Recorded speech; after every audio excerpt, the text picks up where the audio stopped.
A água é um dos recursos mais valiosos do planeta. No campo, nas cidades e nas florestas, na agricultura, na indústria, na geração de energia e no lazer. Ela é fundamental em todos os momentos das nossas vidas. Mas a água não está sempre disponível na quantidade e na qualidade que precisamos. No Brasil, temos longos períodos de seca, enchentes frequentes e forte demanda pelo uso da água em regiões com pouca oferta.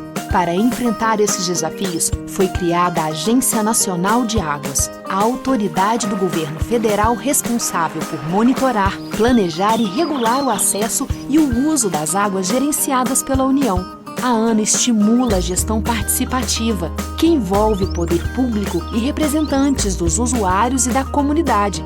Afinal, cuidar de um bem precioso como a água é uma missão da ANA e também de todos nós. Saiba mais sobre a ANA no site www.ana.gov.br.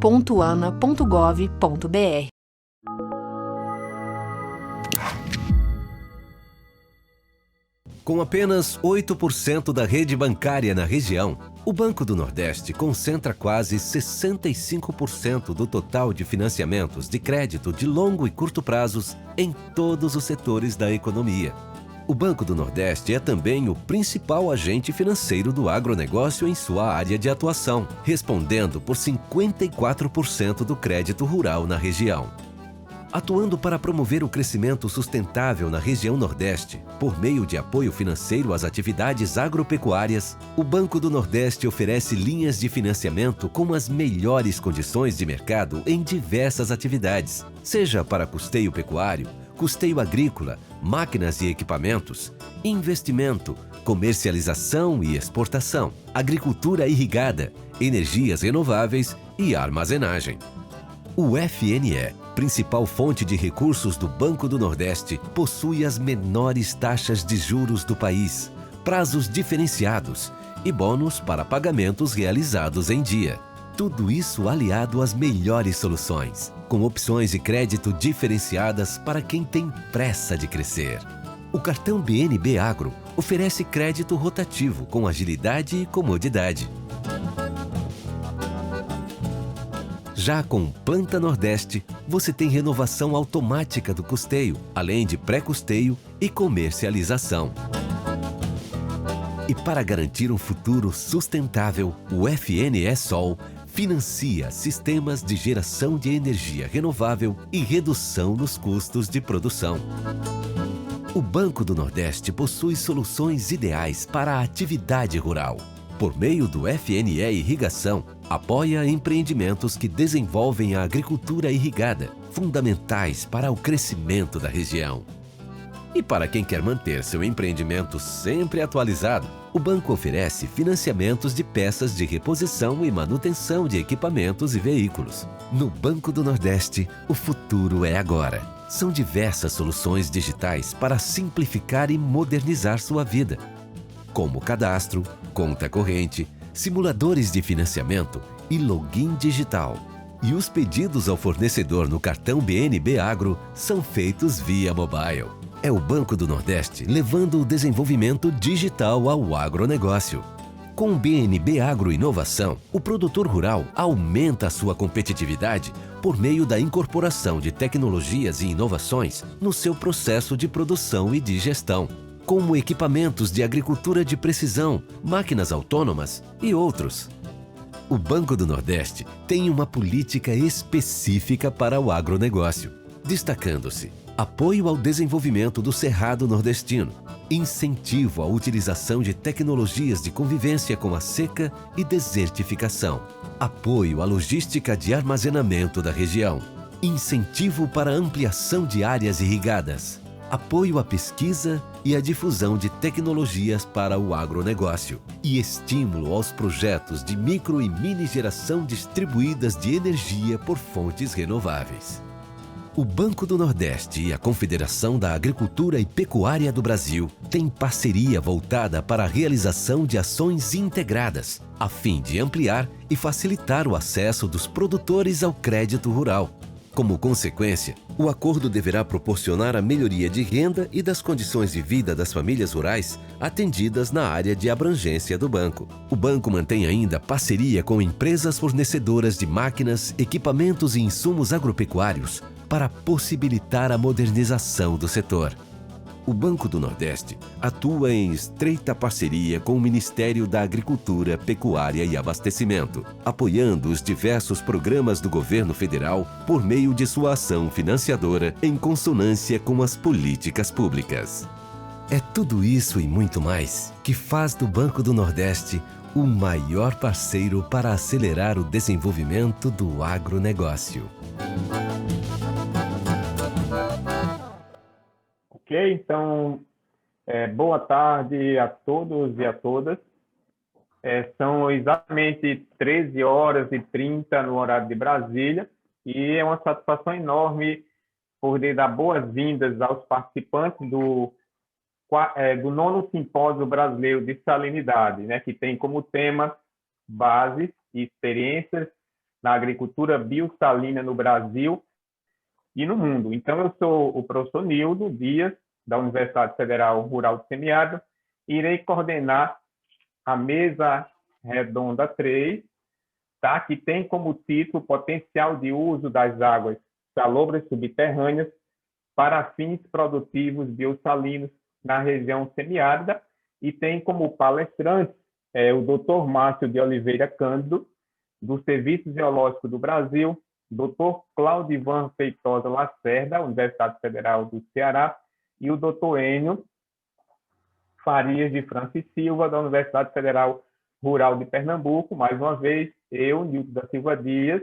professor da UFES, estarei como moderador. Tá? Então, inicialmente, eu vou passar a palavra, né, para o Dr. Márcio de Oliveira Cândido. Ele terá 30 minutos para fazer a apresentação dele, mas antes disso vou fazer a leitura de um resumo aqui do currículo dele, né? O Dr. Márcio, ele possui graduação em Engenharia Civil pela Universidade Federal de Minas Gerais, mestrado em Saneamento, Meio Ambiente e Recursos Hídricos pelo Departamento de Engenharia Sanitária da Escola de Engenharia Federal de Minas Gerais, e há 23 anos é pesquisador do Serviço Geológico com o Brasil, possui experiência na área de monitoramento hidrometeorológico e estudos hidrológicos. Atualmente, atua como coordenador temático de hidrologia em projetos verdes grandes, parceria com a Agência Nacional da Água, seria a ANA, e o Serviço Geológico do Brasil.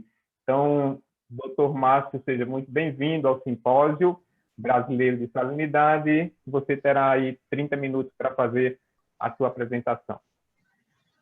Boa tarde a todos, obrigado pela apresentação, Nildo. Agradeço ao Claudivan e à equipe, né, coordenadora do simpósio pelo convite.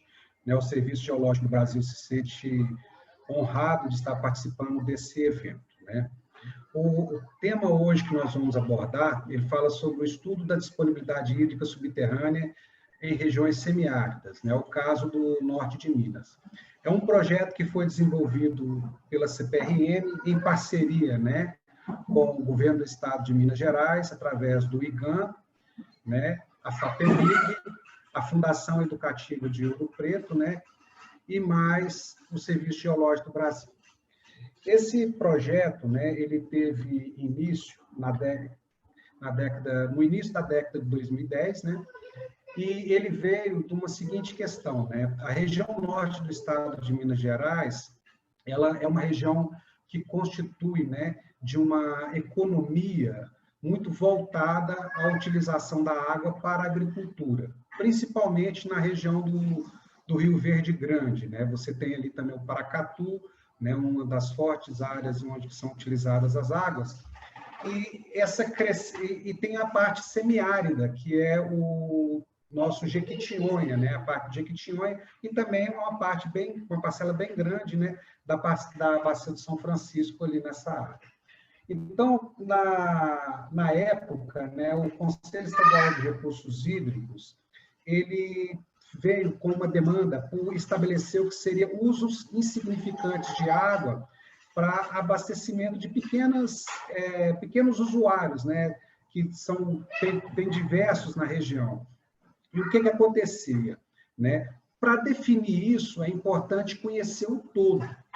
Então, foi colocado e feito um projeto em que a CPRM, né, seria a executora do projeto, para fazer a definição da disponibilidade hídrica e, em função dessa disponibilidade hídrica, definir limiares de uso, né, diários de vazão para a água subterrânea que fossem considerados insignificantes e que pudessem ter, né, uma outorga de águas simplificada pelo Estado. Né? O projeto, né, ele foi bastante ambicioso, ele contempla uma área de 245 mil quilômetros quadrados, né? Por ordem de grandeza, ela é maior do que o Uruguai, né? Então ela tem uma dimensão continental, uma área bastante grande. Uma população hoje, né, acima de 2.800.000 habitantes, né, são 16 micro-regiões, 181 municípios e contemplam 13 unidades de gestão e planejamento de recursos hídricos de todo o Estado. De todo o Estado, 13 delas estão compostas nessa área. Né? A metodologia que foi utilizada no trabalho, né, ela contempla o seguinte: a gente buscou reunir informações e dados secundários, né, através das instituições existentes. A partir daí, em função da dimensão da área, que é uma dimensão muito grande, nós procuramos definir domínios que fossem representativos para que a gente pudesse estudar esses domínios e fazer uma regionalização, né? Então, para isso, a gente promoveu uma coleta de informações a fim de fazer a avaliação da disponibilidade hídrica subterrânea e, por conseguinte, atender à definição, né, do Conselho Estadual de Recursos Hídricos, que foi definir as vazões insignificativas. Né? Em resumo, né, foram várias e várias instituições consultadas, né, dentre elas destacam-se, né, o mapa geológico da CPRM, dados da UFLA, né, que é o mapa de solos, da FEAM, né, que é o mapa conjunto deles, modelos digitais do terreno, né, outros tipos de informações como imagens RAPDI, né, dados do INEMET, dados da própria base de dados da Agência Nacional de Águas.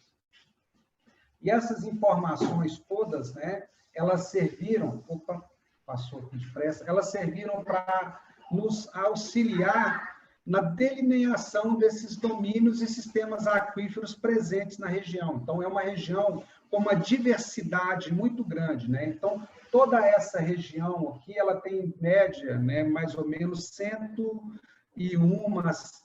em torno de 100 unidades geológicas, né, que foram sintetizadas nos 5 domínios, né, hidrogeológicos, contemplando 9, né, sistemas aquíferos. Né? E se vocês notem no mapa, né, a porção oeste da bacia, da área, né, ela possui as unidades mais porosas, a parte central seriam os carbonatos, e essa parte mais a leste, ela estaria na zona dos aquíferos fraturados, né, zonas de aquíferos mais pobres.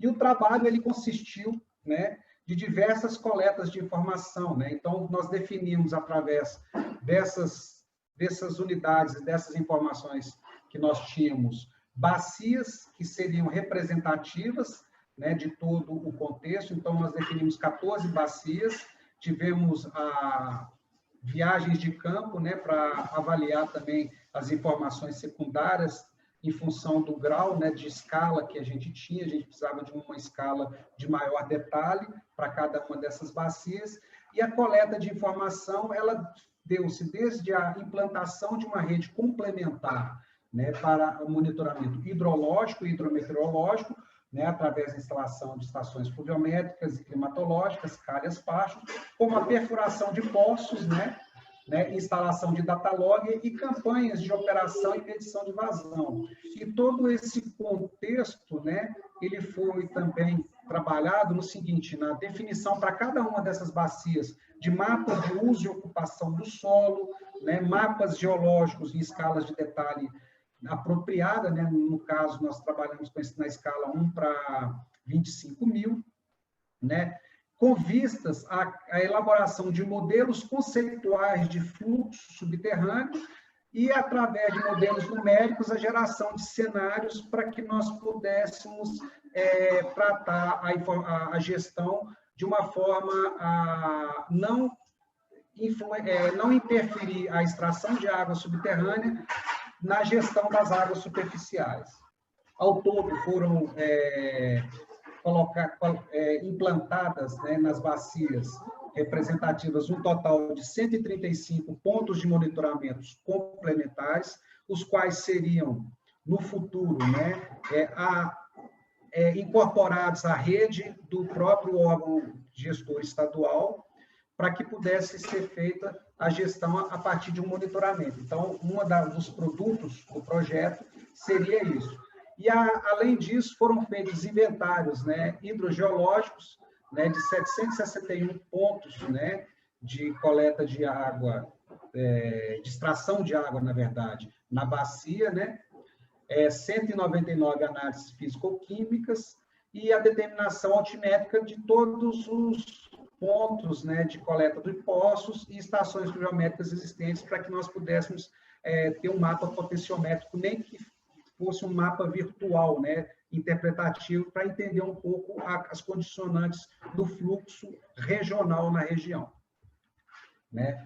As informações, a gente tem informações de 2011, o projeto, como ele foi finalizado em 2018, eu tenho aqui sintetizadas as informações até o ano hidrológico de 2016, né, 2015, 2016, e a gente já começou a perceber no desenvolvimento do trabalho, né, que a precipitação média na bacia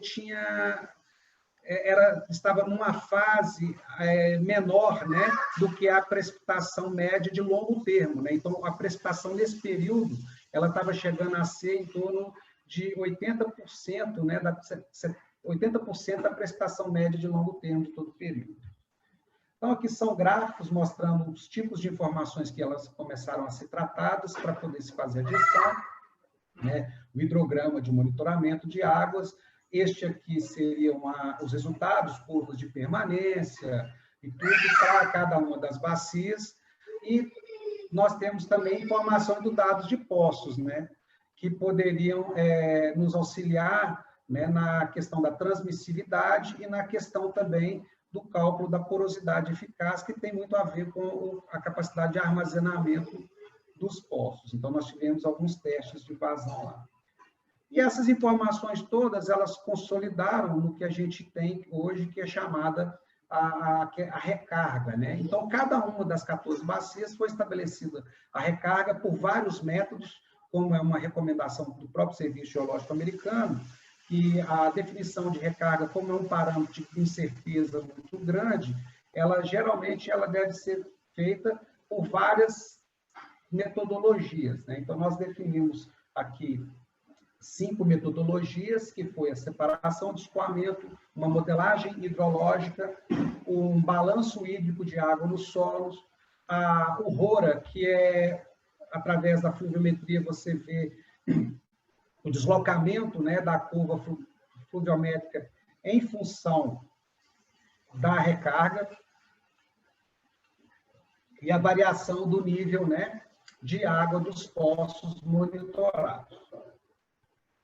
Essas informações das bacias possibilitaram-nos, né, a ter uma ideia, né, de qual seria o nosso coeficiente na porosidade eficaz para os vários tipos de sistemas aquíferos delineados. Então, cada bacia representativa de um desses sistemas, ela nos traria valores que foram compostos para isso, e o coeficiente que a gente chama aqui coeficiente de infiltração, né, que seria aquela taxa da precipitação que realmente gera recarga, né, na bacia. E aí nós passamos para tratar a avaliação hidrológica, né, da bacia como um todo, né? Tratando ela aqui como se fosse a água superficial e a água subterrânea. E, de uma forma geral, a avaliação dos recursos hídricos subterrâneos, ela contabiliza a soma de duas parcelas, né? Uma que é a parcela renovável, que todo ano ela vem através das chuvas, que seria a recarga, e a outra que é aquela parcela existente, que é a água que fica armazenada no meio poroso durante períodos maiores, né? Que seriam aquela parcela que é a reserva, tão chamada reserva permanente. E, para isso, né, a gente tinha que criar um modelo de como que seria o comportamento para efeito de gestão dessa água, considerando essas duas parcelas. E aí, nós criamos uma metodologia baseada num cilindro de apropriação, na qual você tem uma reserva renovável, né, que é essa reserva renovável, e você tem a reserva permanente.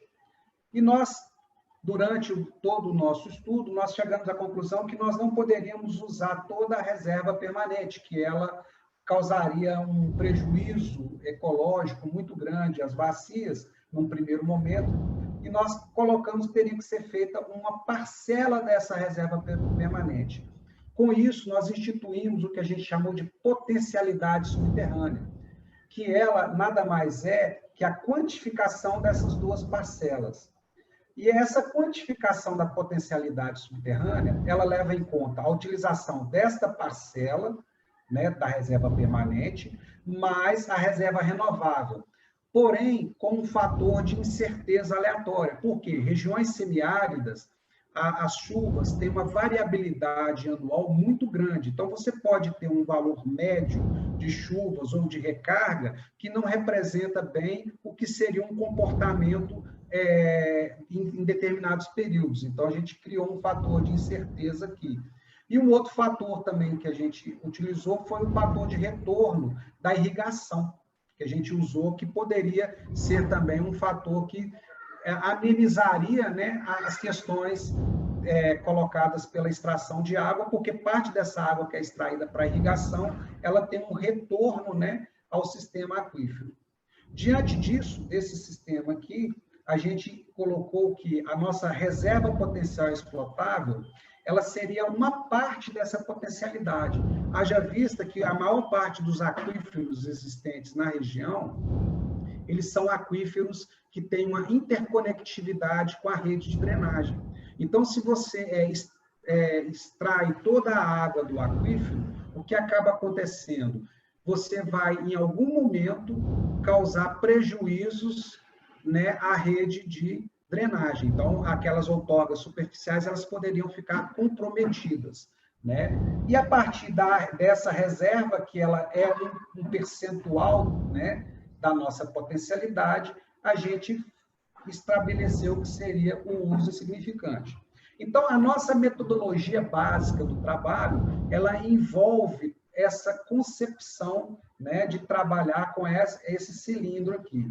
Então, isso foi feito para cada uma das bacias representativas dos sistemas aquíferos, né, contemplando o seguinte, olha, 5% daquilo que é extraído pela irrigação retorna como recarga, né? A parcela da reserva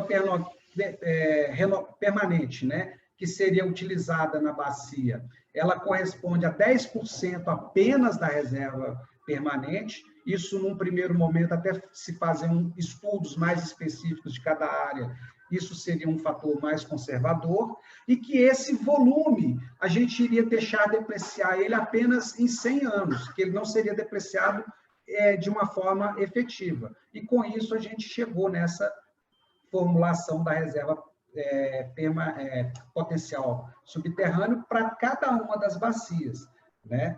De posse do potencial subterrâneo, nós fizemos alguns ensaios, né, através de modelos numéricos das bacias, através de uma modelagem, né, adaptada de Gold e McMahon para reservatórios, né, para poder ver o risco de falha, né, do nosso sistema aquífero, dele deixar de atender, né, o limiar, né, de reserva, limiar de referência para a outorga superficial, que seriam a vazão Q710, e a análise, né, de fluviogramas, onde a gente estabeleceu que a diferença entre a vazão mínima média mensal e a vazão de referência seria o volume que provavelmente pudesse ser extrapolado. E com isso, foram definidos os coeficientes, que a gente chama coeficiente de sustentabilidade subterrânea, para cada um dos sistemas aquíferos, através dessas modelagens hidrológicas e hidrogeológicas, que eu, como eu falei aqui, que não dá para dizer em detalhes cada um, em função do tempo, né? A partir disso, nós fomos extrapolar essas informações para a área completa do projeto. E essa extrapolação, ela se deu, né, através da união de informações de caráter regional. Então, nós pegamos todas as informações secundárias, né, fizemos uma caracterização regional do potencial hidrogeológico da área, através dos poços da base Ciagas, né, onde nós avaliamos a transmissividade e a vazão específica, e criamos uma curva, né, para tentar estabelecer, né, o padrão de produtividade de cada um dos sistemas aquíferos. E aqui nós temos um mapa, né, que estabelece para a gente essa correlação, né, de tudo que a gente fez, né? Então, você tem aqui a parte dos aquíferos fraturados, onde você tem vazões que elas específicas, né, que elas são da ordem de 0,4 a 1 metro cúbico por hora por cada metro de rebaixamento do aquífero, e tem as regiões, né, aqui que são as regiões mais produtivas, que tem os carbonatos aqui, que elas chegam a ter até 4 metro cúbico por hora por cada metro de rebaixamento, e com zonas de produtividades muito maiores, né? Você tem poços aqui que extraem vazões na ordem de 100 metros cúbicos por hora. Então, esse mapa é um mapa auxiliar, onde permite ao usuário ter uma noção da produtividade subterrânea, né? E foram criados vários mapas, né? O mapa de precipitação, evapotranspiração de referência, e a região é uma região muito interessante, né? As chuvas, elas, se você pegar aqui um vetor, né, no sentido nordeste, as chuvas, elas crescem no sentido o contrário do mesmo vetor, olhando a evapotranspiração de referência.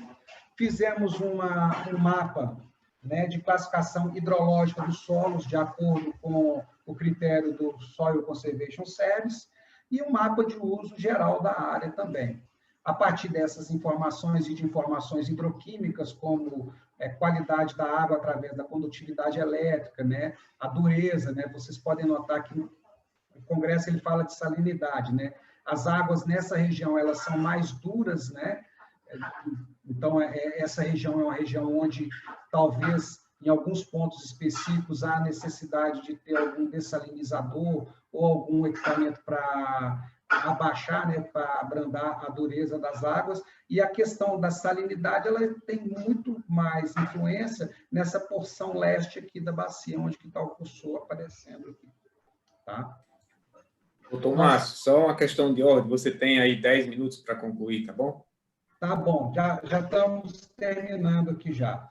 E aqui, ó, nós temos um mapa, né, mostrando a disponibilidade superficial, que também foi avaliada. Então, você percebe que as vazões aqui, elas são menores que 3 litros por segundo por quilômetro quadrado. Então, áreas que você tem aqui até abaixo de 0,5 litro por segundo por quilômetro quadrado. Todos esses resultados, eles foram colocados, né, juntos, tanto os resultados da área do projeto como da bacia, para poder avaliar a recarga, reserva permanente e potencialidade. A recarga, da mesma forma que para as bacias, elas foram feitas com metodologias distintas, então foi feito o método de infiltração, né, eficaz, e o método do balanço hídrico do solo, que gerou um mapa de recarga regional, tá? E essa recarga, ela é mais uma recarga difusa da bacia, para compor a nossa fórmula da potencialidade regional. E aqui o nosso coeficiente são as incertezas. Vocês notem que nas regiões mais semiáridas, a incerteza da recarga ela é bem maior aqui, né? Além disso, opa, travou aqui, nós fizemos uma avaliação da potencialidade da reserva permanente através da avaliação de 1.648 poços. Nós verificamos como seria, né, essa reserva permanente, e aí nós definimos, através das espessuras saturadas, mais o nosso coeficiente de permeabilidade eficaz, a nossa reserva permanente, mostrando que as regiões dos calcários são as regiões onde nós temos maior reserva permanente, e os aluviões aqui da área do São Francisco, né? Com essa avaliação, nós chegamos no mapa de potencialidade, que, por sua vez, né, com o coeficiente de sustentabilidade, nós chegamos para cada uma das bacias representativas, o que seria a reserva potencial explotável. E essa reserva potencial explotável, ela significa exatamente o seguinte: o quanto de água, né, pode ser explotado do aquífero de forma a afetar minimamente, né, a vazão de referência de outorga superficial. Então, se vocês veem aqui que as bacias, por exemplo, né, dos afluentes do Rio Verde Grande, ela possui uma reserva potencial explotável de 48 metros cúbicos por dia, né, por quilômetro quadrado, né? As do Pandeiro e Palidó, 52, mas você tem bacias que têm uma reserva bem menor, né? E com isso, nós comparamos esses valores de reserva com o cadastro de outorgas, e a gente fez uma avaliação que foi muito interessante, porque nós percebemos o seguinte: o número de usuários cadastrados, ele é grande, né? Ele é na ordem de 11 mil usuários cadastrados. Só que 76% desses usuários cadastrados, eles são cadastrados como outorgas insignificantes. Contudo, 23% desses representam 92% de todo o volume que é outorgado, né? Então, os usuários, né, insignificantes, eles captam um volume de água pequeno frente aos grandes usuários. Mas o nosso cadastro de outorga de águas subterrâneas que existe no órgão gestor, ele é deficitário. Por quê? Porque ele apresenta ele não consegue representar todo o volume explotado. Cerca de 55% dos usuários de água na bacia são clandestinos. E esse fator, a gente chegou a ele comparando os inventários hidrogeológicos que foram feitos em campo nas bacias representativas e comparando os pontos locados que a gente encontrou com aquilo com o cadastro. E apenas 45% dos pontos que nós tínhamos inventariados existia um cadastro no órgão gestor, tá?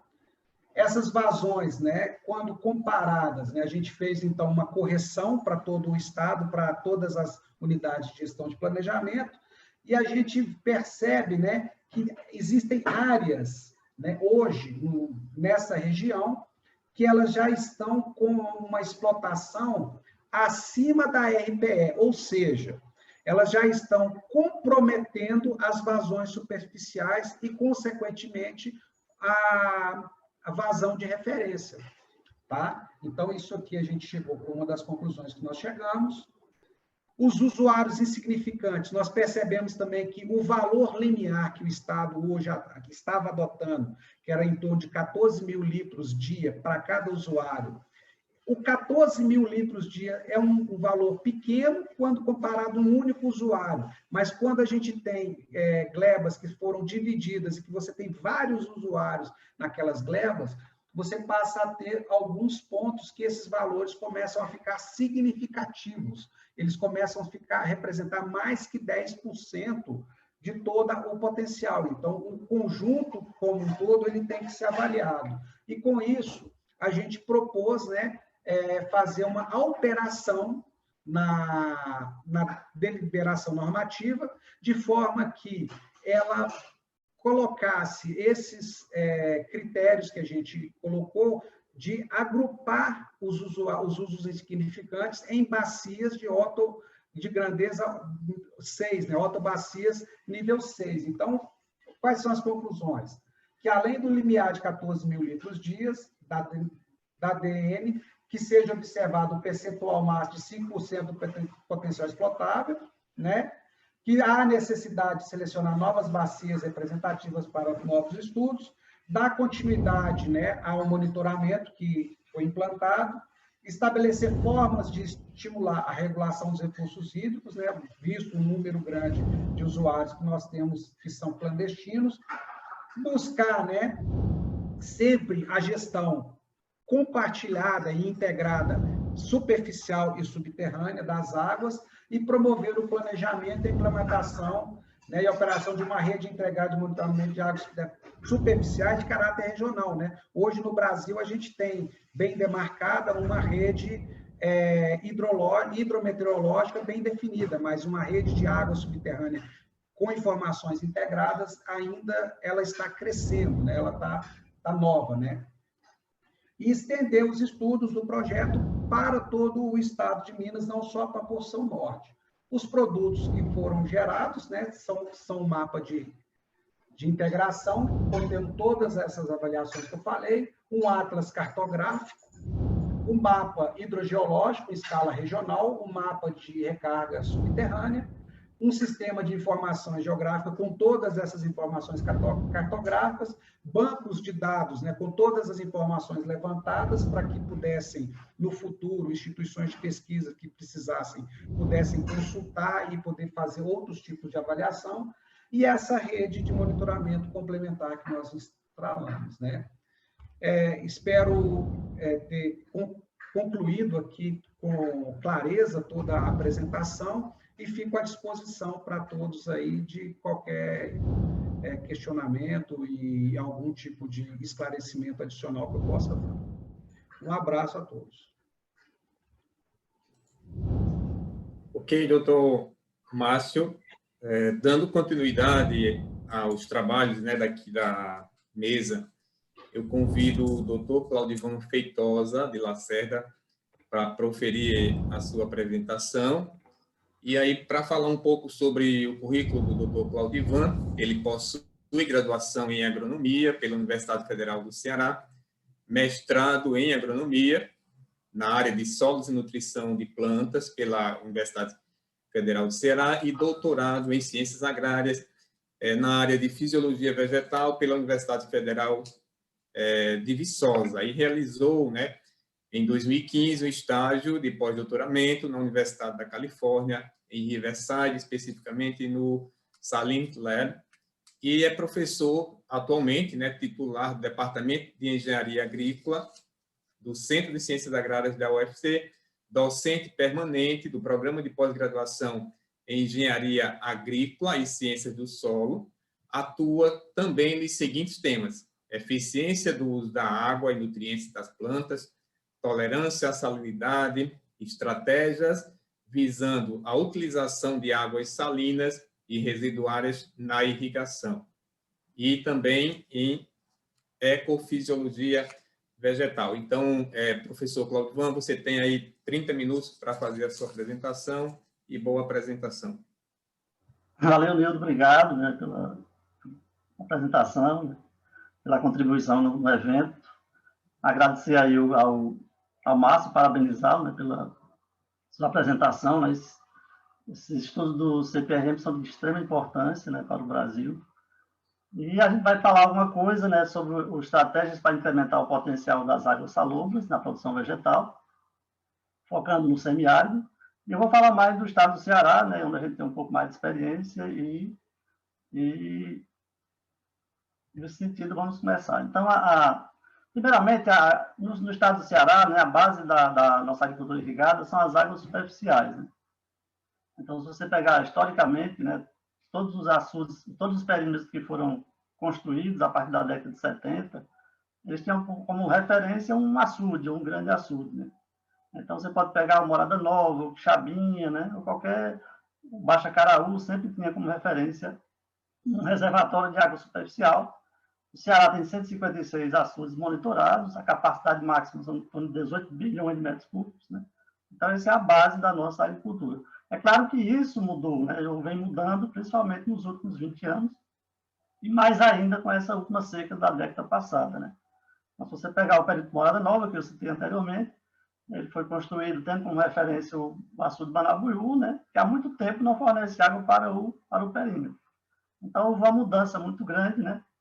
E tem um estudo muito interessante nessa parte da água subterrânea explotável do professor Nonato, né? Que lá hoje a maior parte da irrigação é feita com água de poços, né? Certo? Mas a base é essa aí da nossa agricultura do estado do Ceará, né?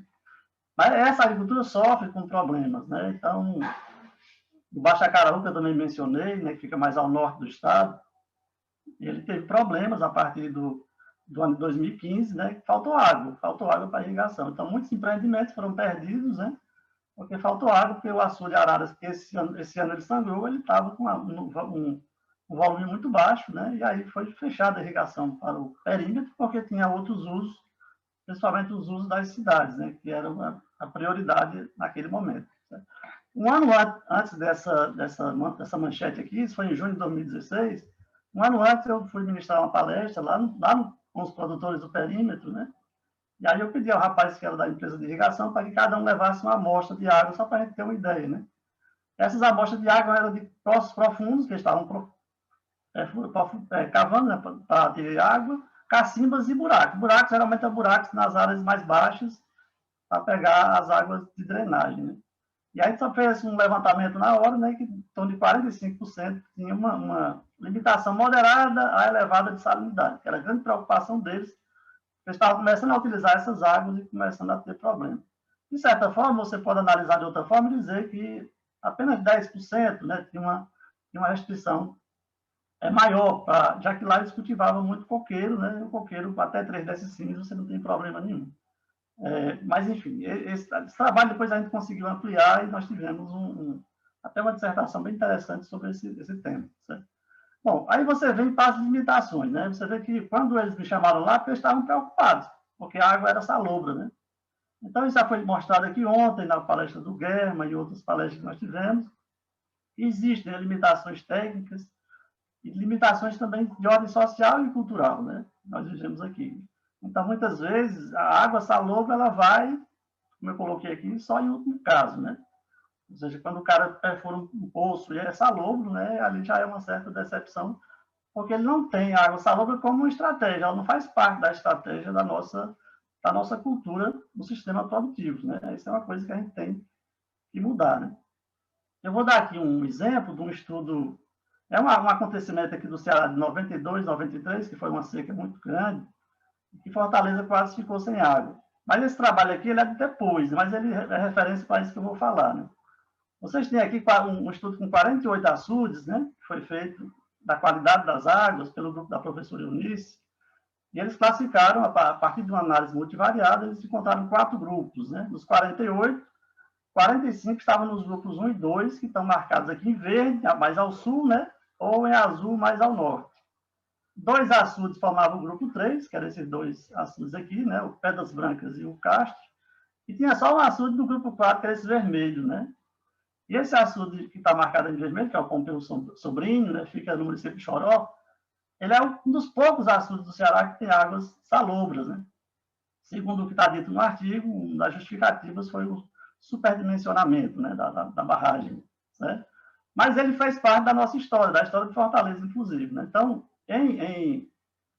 aqui é só para vocês verem a qualidade, né? Os açudes, 45 açudes têm uma salinidade média na faixa de 0,4, certo? 2 açudes na faixa de 1, e esse açude tem na faixa de 2 decicílios, né? E ele pode chegar a um valor máximo de 4. Como é só um açude, a gente pode dizer que ele varia de 2, né? Média de 2, mas pode chegar até 4 decicílios por metro. Pois bem, esse açude aqui, no ano de 92, 93, que eu coloquei mais na frente, que essa água salvou a cidade de Fortaleza. Então, na época ali, uma seca muito forte, em 92, né? E se construiu um açude aqui, né? Aqui em Pacajus, nesse ponto aqui, que eu estou marcando, que era um açude que era para acumular água para ter uma maior reserva para Fortaleza. É um açude grande, é o segundo maior açude aqui dessa bacia metropolitana. Acumula mais de 200 milhões de metros cúbicos. Né? Porém, o açude foi construído e não pegou, como a gente fala no popular, não pegou uma gota d'água em 92, certo? Ou seja, não tinha água para Fortaleza, que tinha em torno de 2 milhões de habitantes. Que aí foi o que o governo fez. Tinha água no açude de Oroz. Então, jogou água para o açude de Oroz para construir um canal, chamado Canal do Trabalhador, né? Que foi feito em 90 dias, e que levava água aqui do Baixo de Jaguaribe em direção a esse açude, e aí seria a salvação. Quer dizer, o Oroz acabou sendo a salvação. Porém, demorou um pouco, né? Uma obra dessa não se faz, fez em 90 dias, mas em 90 dias ia faltar água. Então, tinha água somente nesse açude aqui, no açude com água salobra. Aí você tem o quê? Um uso emergencial, contra a vontade do povo lá do município, né? Porque a água era salobra, mas tinha criação de peixe, tinha as atividades deles lá, soltaram aí um volume em torno de 20 milhões de metros cúbicos para esse açude aqui. Essa distância aqui, ela é maior do que a distância do Canal do Trabalhador, que vem aqui do Baixo de Jaguaribe. Enfim, nós que chegamos a beber água aqui em Fortaleza com uma condutividade elétrica em torno de 2, né? Quer dizer, começamos a beber não, né? Nós passamos a consumir água mineral, que até coloca aqui, né, do ponto de vista histórico, né? Até aquele ano ali, a maioria das pessoas que viviam, principalmente na periferia ou na região metropolitana, né, usavam velho filtro, né, de vela, né? Que era ali que a gente bebia água. Então, ali alavancou, a gente passou a comprar pela manhã, né? O pão, leite e água, né? Que era um novo item que passou. Então, vocês vejam que foi um uso, né? Está na história da gente, tem um documento escrito, né, sobre isso, né? E a partir daí eles criaram o comitê do açude, né, para proteger dessas tomadas de água, né? Mas foi uma coisa que ficou na história dessa água salubre, que por pelo menos um mês ela foi fundamental para a Fortaleza não colapsar. 2 milhões de pessoas. Bom, na agricultura, aí nós temos cenários diferentes, né? E a gente precisa analisar bem calma aqui na região do semiárido. Primeiro, quando a gente pensa na região produtora de melão de Mossoró, está aí o professor Nildo, o professor Francisco Mar, já tem vários trabalhos, né? Acho mais de 20 anos de trabalho nessa área, né? Você tem águas salobras ou água com qualidade diferente, né? Mas, porém, com vazões elevadas, né? E geralmente solos arenosos. Então, essa situação aqui é uma situação que se utiliza a água salobra, se maneja, né? Você pega a água do Aranitaçu, né? Mais a água do Jandaíra, né? Que são água de qualidade diferente, com salinidade diferente, porém, consegue se manejar muito bem. Mesmo nessa época da seca, né? Que a salinidade chegou a valores de 5, 6 decímetros por metro, várias estratégias de manejo foram feitas, né? E aí você tem o quê? Você tem empresas grandes, de alto nível tecnológico, que utilizam essa água. Porém, a maior parte dos semiáridos, aqui da região do Brasil, né? Você tem uma realidade que se parece mais com a realidade do estado do Ceará, que são poços de baixa vazão, certo? E solos mais complicados de trabalhar. Você não tem faixas amplas de solos arenosos. Né? Você tem manchas de solo, né? Às vezes solos rasos, que é bem mais complicado de você trabalhar, e são os exemplos que eu vou dar aqui, vão ser mais focados nesses exemplos do semiárido cearense, que se assemelha, né, com a maior parte do semiárido do Nordeste, do Brasil, né? Certo? E outro exemplo que eu coloquei aqui é o Simplício Mendes, mas só para colocar uma coisa interessante, né? Simplício Mendes, ali no estado do Piauí, estive lá uma vez, né? E a diferencial lá é a qualidade da água, né? Lá é uma das poucas águas do Nordeste ricas em sulfato de cálcio, né? As nossas águas são ricas em cloreto de sódio, né? Ou seja, são cloretadas sódicas, né? E também tem cálcio, né? São mais cloretos, cloreto de cálcio, magnésio, né? E de sódio. Uma similaridade, claro, que existe entre esses três sistemas, né? É que são águas subterrâneas, né? Então, aqui você tem uma participação das águas subterrâneas na produção agrícola muito maior do que em outras regiões, como é hoje em Morada Nova, como eu mencionei. Então, essas águas salobras, né? Ou seja, eu dei o exemplo de um açude com água salobra no Ceará, né? Possivelmente pode existir outros, mas percentualmente é um valor bem baixo, né? Aí nós temos esse mapa que eu peguei da Secretaria de Recursos Hídricos, né? Quando você vê as águas do estado do Ceará, as águas subterrâneas, né? Então, você tem aqui, ó, no Cariri, aqui no sul, centro-sul, né? Você vai ter essas águas azuis, que é água doce, com menos de 500 miligramas por litro. Você vai ter aqui na Chapada da Ibiapaba, no Planalto da Ibiapaba, né? E você vai ter em partes aqui do litoral e algumas outras manchas, né? De forma contrária, você tem as águas, né, mais salobras, essas que estão aqui um pouco rosa, né, acima de 5.000 miligramas por litro, e essas águas vermelhas que estão, né, aí na faixa de de 2 a 5 mil miligramas por litro. E grande parte dessas águas que estão marcadas aqui em amarelo, né, são águas entre 1 e 2 miligramas por litro. Ou seja, predominantemente, né, as águas subterrâneas do estado do Ceará, né, se você pega principalmente o meio do estado, né, tira aí as chapadas, né, você vai ter que todas essas águas são águas que têm níveis de sais elevados, certo? Então, quando a gente vê aqui, por exemplo, o mapa de dessalinizadores, né, de certa forma, ele se parece muito com esse mapa aqui. Aqui o Ceará tem em torno, né, de 400 dessalinizadores instalados, né, e são nas comunidades dispersas. Eu coloquei comunidades com maior vazio de água doce, né, ou seja, chove pouco, o solo não acumula água da chuva, a água que acumula na superfície evapora muito fácil, né, e o que sobra, né, o que sobra é um aquífero, né, no cristalino, que tem águas salobras, ou construir uma cisterna, né, certo? Seriam basicamente as duas opções. A terceira opção seria a mais emergencial, seria o carro-pipa, né? Mas são essa faixa aí que vive as maiores dificuldades. Não é água para a agricultura, né? É água para beber e cozinhar, né? Aqui eu peguei esse trabalho aqui, que está publicado em 2007, né, do Silva et al., que ele fez um apanhado, inclusive com muitos dados do CPRM, ali do começo da década, né, de 2000. Não é novo, mas ele representa bem a situação aqui do estado do Ceará. Então, ele identificou que haviam 23 mil poços, 23 mil poços no estado, né? A maior parte de poços no cristalino, certo? Segundo, o sedimentar, aluvional e também o kárstico. Eu coloquei aqui os três, né, os mais importantes. E aqui ele fez uma análise da salinidade, né? Ele classificou, segundo o Richard, né, aquelas classes C1, C2, C3, C4. Eu considerei que salinidade está aqui, ó, C3 e C4. C2 para baixo não tem sal, né? Salinidade muito baixa, não tem restrição praticamente.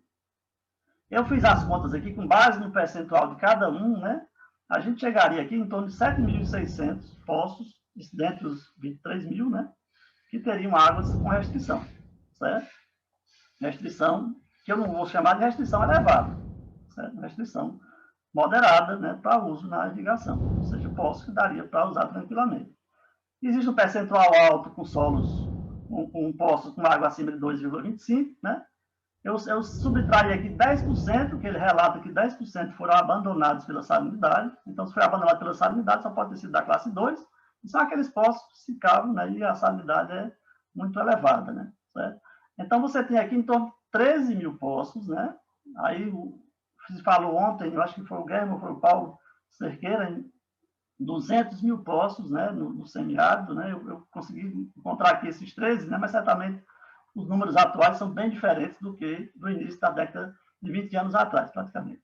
Então, muitos poços foram cavados, né? 6 mil poços só pela Soída aqui, em pouco mais de 5 anos, né? E a enormidade de poços por particulares, né? Um dado interessante é que essas águas, 98% não tem problema de sodicidade.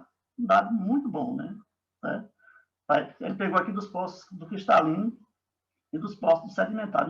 Aqui é a amostra, 2.700 poços, 955 poços e uma quantidade também boa de aluvionais. Ele não fez análise clínica dos poços de aluvião, mas basicamente é do cristalino e do sedimentar. Mas é uma informação bem interessante. Um detalhe, a vazão que ele fala, a média dos poços do cristalino, seria 2,6 metros cúbicos por hora. Vazão muito baixa para a irrigação, né? Essas vazões aumentam no sedimentar, né, e são muito boas também nas áreas de aluvião, né? Certo? Um outro dado interessante é que os poços do cristalino, né, eles têm uma vazão. Eu até procurei fazer essa correlação, não encontrei com os dados dele, né? Não tem a correlação entre vazão e salinidade. Porque a gente nota que existem baixas vazões, às vezes independente de ter sais ou não, mas os solos do cristalino são aqueles que têm uma vazão mais baixa, certo? Bom, aí você tem as limitações técnicas e culturais que eu falei no início, né? E aí, onde se falou em culturas tolerantes, falou-se em estratégias de manejo, né? O Guerma falou em culturas menos exigentes em água, o exemplo que ele deu da palma forrageira, né? Aí eu coloco aqui associar com água de chuva armazenada nos pequenos açudes e as próprias águas residuárias. Sistema de produção sem uso direto do solo, o professor Enio vai falar da hidroponia, mas também tem o cultivo de plantas em vaso, né? Plantas ornamentais, produção de mudas, né? E eu também coloco aqui a irrigação suplementar. Eu vou falar um pouco, principalmente dessa relação aqui das diferentes fontes hídricas e da irrigação suplementar, dois trabalhos que a gente tem desenvolvido, certo? Bom, eu colocando aqui em outras palavras, quando a gente vê essas estratégias, né, seria interessante que a água salobra ela seja um componente no sistema de produção, né, mas não necessariamente seja o único, né? Se você pensa dessa forma, né, você começa a reduzir as limitações técnicas, né, fica mais fácil vencer as barreiras culturais e passa a ser uma estratégia de desenvolvimento. Você pensar nisso, vamos pensar na água salobra como uma estratégia para ajudar, né, para ser um componente, para não ser só aquela que só vai entrar no último caso, certo? Bom, eu vou mostrar aqui, então, 2 estudos de caso, né? Um que é mais para a gente mostrar a realidade, porque nós não temos dados ainda. É a tese do Francisco Mardones, que ele está fazendo na Escola Família Agrícola Dom Fragoso, né? É um trabalho interessante, porque o Mardones estudou nessa escola, né? E hoje está ajudando a escola a se desenvolver como aluno de doutorado, que é uma parceria, né, com a Caritas Diocesana de Crateús, o Consórcio Brasil Trentino e a UFC. Né? Tem alguns colegas que participam com a gente desse projeto. A escola tem 120 mil hectares, mas eles só têm 10 hectares, né, que seriam próprios para a agricultura. Então, a gente está fazendo um projeto lá que envolve diferentes fontes de água e a produção da palma forrageira. Aqui eu vou mostrar as fontes hídricas da escola. Né? Ela tem 2 poços, né, que nós estamos estudando, né? O Margones também vai estudar um pouco sobre esses poços, porque ele não tem muita informação, só sabe a profundidade, e uma vazão muito baixa, né? Os 2 poços dão em torno de 2,5 metros cúbicos por dia, e é por dia porque ele só usa uma hora por dia, porque tem a questão da redução, a recuperação mais lenta desse aquífero, né? Então é uma parte que ele vai estudar, não só daí, mas dos poços do município, para ver essa questão do tempo de recuperação, certo? E nós temos aqui, e essa água tem uma salinidade não muito alta, está dentro daqueles 7.600 que eu mencionei lá, aquele número, né? A água salinidade em torno de 2 decímetros por metro, certo? Não serve para o pessoal beber na escola, e eles vão mostrar na foto seguinte o dessalinizador. Aí eles têm esse açude aqui, ó. Veja, até assisti a palestra ontem à noite, eu conversei muito com o Mardones, vamos fazer alguma coisa por esse açude, né? O pessoal falou na palestra de ontem de captação de água de chuva, né? E vocês olham aqui, esse açude secou em agosto, né? Certo? Ou seja, os animais estão bebendo essa água, que provavelmente é a água desse poço, água salobra, né? Não tem água nem para o animal beber. Então, acho que dá para bolar umas tecnologias, né, que possam incrementar a inteligência desse açude, né, que se falou ontem, né? Para ver se aumenta por mais tempo, né, o aproveitamento dessa água, porque mas onde é que vai essa água? Provavelmente 90% retorna, né, no ciclo, lá no processo de evaporação, ou seja, nem vai para a transpiração, nem é usada pelos animais, porque os animais não vão beber água acumulada, né? O Guerra falou ontem, os animais comem muito mais água do que bebem, né? Certo? Eles bebem pouca água, eles fazem comer, porque você gasta muita água para a produção de forragem. Enfim, são 2 fontes. Eles têm aí um dessalinizador, para ter água própria, né, para o consumo humano, e gera um rejeito. E agora, desse projeto, foi construído esse estanque para a criação de peixe. Além disso, tem uma cisterna de enxurrada, que capta 52 mil litros, e eles aproveitam a água cinza, né, que já seria uma água residual produzida pela própria escola. Né? E aí você diz, quais são as áreas disponíveis? Né? Você tem muitos hectares, aquela área contínua? Não, você tem manchas de solo. Né? Então, aqui nós encontramos essa área aqui, ó, é uma área de 0,2 hectares, que é exatamente onde o Mardones vai estar instalando esse trabalho dele, né? Eu não vou entrar aqui em detalhes, mas é um trabalho com a palma e dessa área, aproveitando todas essas fontes de água que tem dentro da fazenda. Você vai ter água de rejeito da criação do peixe, você vai ter água do poço, você vai ter água do açude uma parte do ano. Vamos ver se a gente consegue ter aumentar a vida útil desse açude, né? Enfim, a gente pode, no trabalho de Mardones, ele pode ser uma referência, né, para aquela região ali dos sertões de Crateús. Certo? Então, é mais para a gente conhecer uma realidade do que são as águas salobras dentro do nosso semiárido cearense. Certo?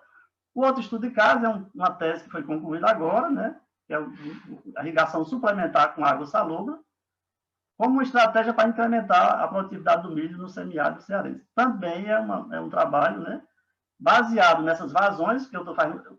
A gente imaginou uma situação do semiárido cearense, com baixas vazões dos poços, né? Então, nós imaginamos que essas águas salobras poderiam contribuir dentro de uma irrigação suplementar, não dentro de uma irrigação contínua, como forma de reduzir tanto as limitações técnicas, né? Porque ao usar com a água da chuva, você praticamente elimina o efeito da salinidade, ou reduz bastante, né? E as limitações culturais, né? Porque você permite o cara enxergar uma água salobra para favorecer a sua produção dentro do seu sistema de produção, ok? Como eu não cheguei nos meus 20 minutos, eu posso beber água com calma. Bom, a situação do estado do Ceará, né, é essa aqui, né? Não preciso dizer que chove pouco, chove muito de ano para ano, que você já sabe, né? Mas eu mostro esse dado do IPES, que é o nosso Instituto de Planejamento aqui do Estado, que tem uns gráficos muito interessantes, e eles mostram a produção e a produtividade do milho, né? Aqui você tem 2013, que foi seco, 2014, que foi seco, 2015, que foi seco, 2016, que foi seco. Do lado de cá você tem a produção. Então, nesses anos, 2013, 2015 e 2016, a produção foi em torno de 120 mil toneladas. Aqui estou falando de grãos, né? Só para a gente ter uma ideia. Certo? Nos anos 2014 e 2017 foi normal, e 2014 foi seca, produziu em torno de 360 mil, 3 vezes mais.